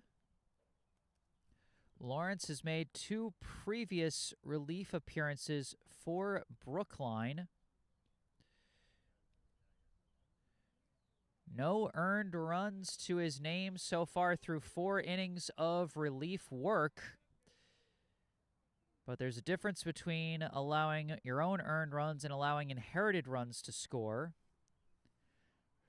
as I think he has allowed some inherited runners to score in previous outings.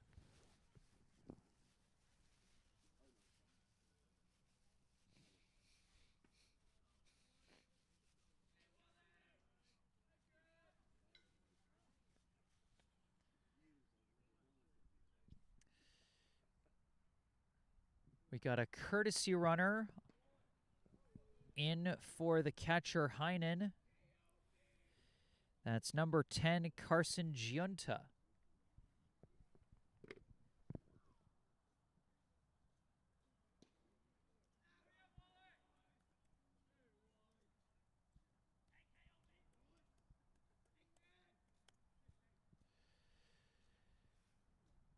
And when Lawrence finishes his warm-ups, he'll be facing the left fielder, number 6, Max Goethe.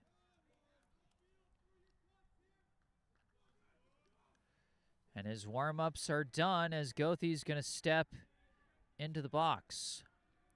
Goethe, so far today, he has grounded out to short and singled, stolen a base, and scored a run. And then reached on an E5, as that's a high ball 1 from Wally Lawrence to start.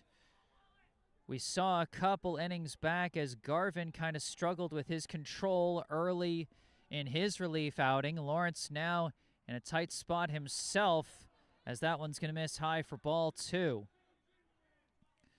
The go-ahead run at second in Hornbeck. Another runner in Giunta at first. 2 down here in the top of the 7th. That one hits the corner, strike one.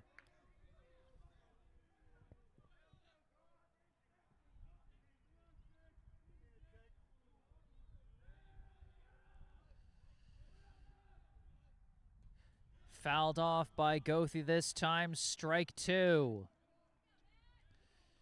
2-2 the count.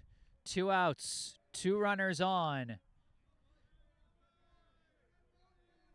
Too tight of a game for healthy blood pressure here in the 7th as we're tied at 4. And a high heat for strike 3. Goethe chases it, and Lawrence escapes the jam.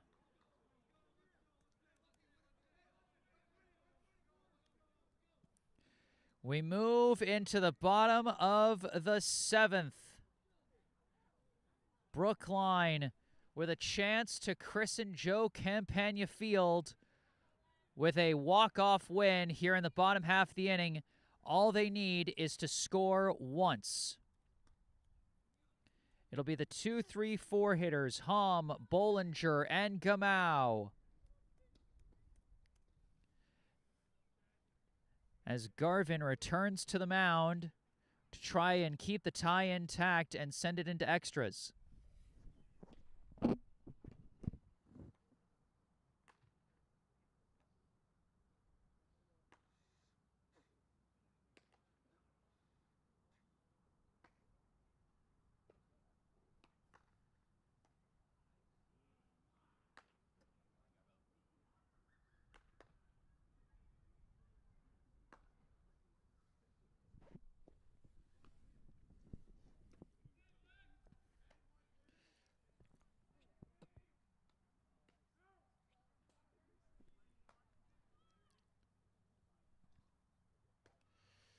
We've had just about a little bit of everything in this game so far.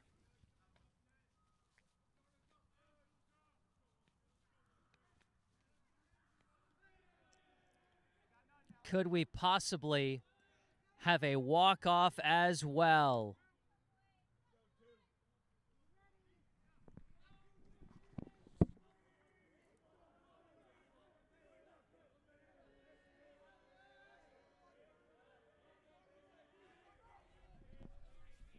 Leading off for Brookline, the catcher, number 13, Felix Hom. First pitch is going to dip low for ball 1.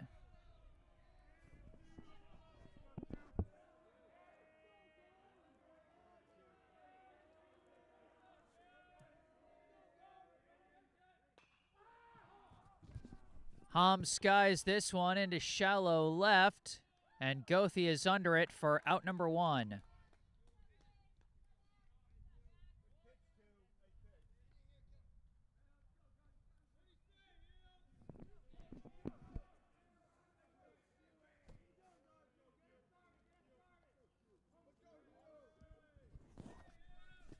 Now at the plate, the third baseman, number 2, Hugh Bollinger. First pitch inside, ball 1.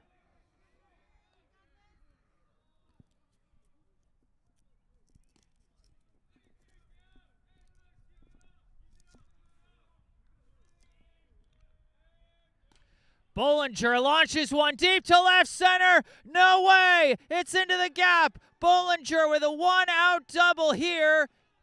And the winning run is in scoring position for Brookline with one big swing of the bat.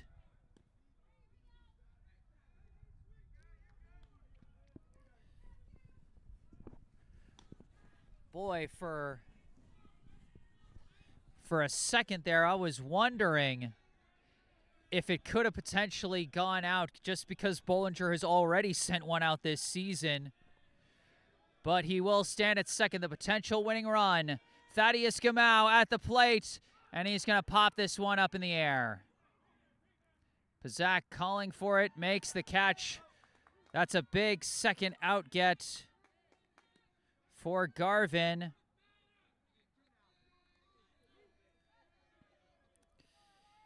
Now at the plate, the shortstop, number 5, Jimmy DiPaolo. DiPaolo had the biggest swing of the game with the home run to straightaway center, and they're not going to test him at all. They're going to go for an intentional walk to Jimmy DiPaolo.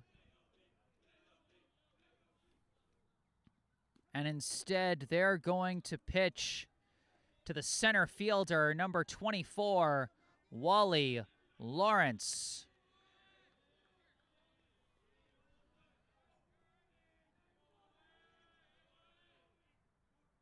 First pitch, he slices it foul and out of play for strike one. Hey, coach.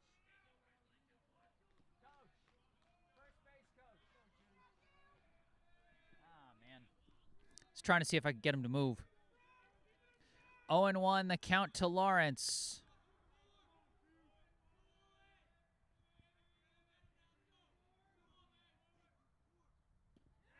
That one hits the zone, strike two. 0-2 the count, 2 outs. The winning run at second for Brookline.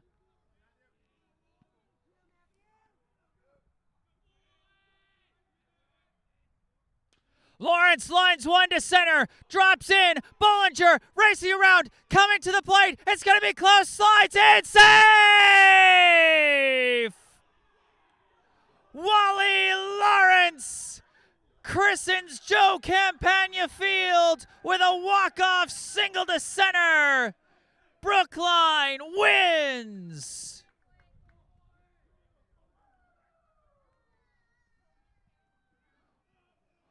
What a game, what a game, what a game.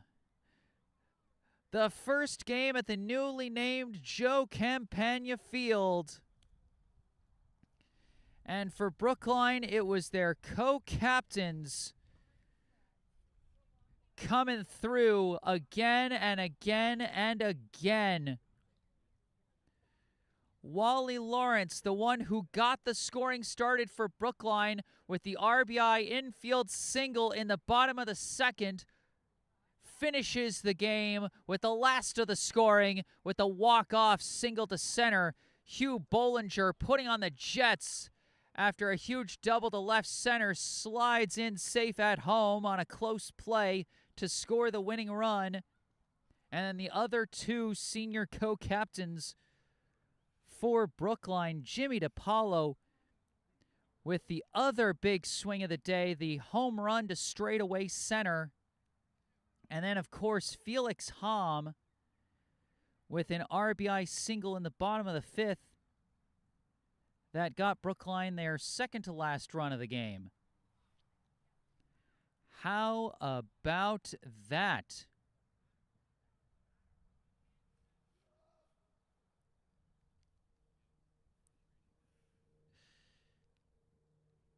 We got a few notes in the live chat. Drake Lashutka saying, go Spartans, referring, of course, to the Spartan Warriors of Brookline. And Yuli Beeline in live chat saying, let's go, in all caps. Glad you got to see that one, Yuli. That was a heck of a one to see. Boy, and I'll tell you, as an announcer, I am breathing a bit of a sigh of relief as Brookline so far this season, they were undefeated in games that I missed and winless in games that I covered. I was like, please just don't let me be the jinx. And you know what? I'm not the jinx anymore. They got to win, and I was here to see it. Absolutely loved this one. I hope you guys loved this one too. A thrilling back and forth contest between Brookline and Lincoln-Sudbury. A tough Lincoln-Sudbury opponent that was, according to Yuli, ranked 18 in the poll. So a very big win over a Lincoln-Sudbury team that came into this one with a 4-3 win-loss record, while Brookline was 2-6. And so Brookline, with two big wins over the course of this spring break week so far, and they got one last game coming up on Friday against Newton South. I think it's at Newton South. I'll have coverage of that one as well. So be sure to stay tuned for that. But for this broadcast, that's going to do it. Thank you all so much for tuning in today. Thank you to all those who brought the good vibes in the live stream and in email. As I shout out the two students, Jake Johnson and Brooks Hauser. Both of them who were tuning in from Ohio, looks like.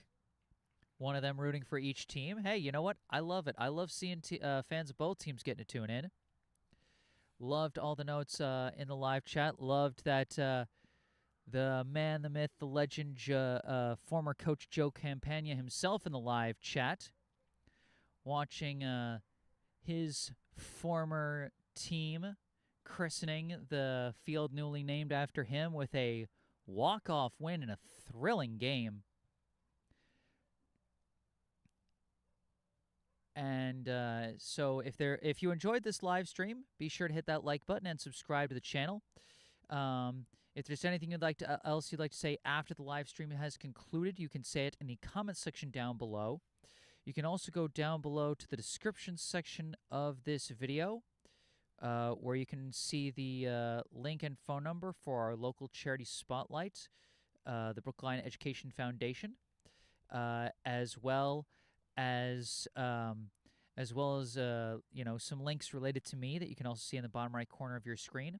My personal website, jessesports.com, my email, and my Instagram and Facebook accounts. I got a bunch of highlights I'm going to be posting from this one, so be sure to be on the lookout for those. I'll be posting them on this YouTube channel as well as on my Instagram and Facebook accounts. The final score, Brookline 5, Lincoln-Sudbury 4.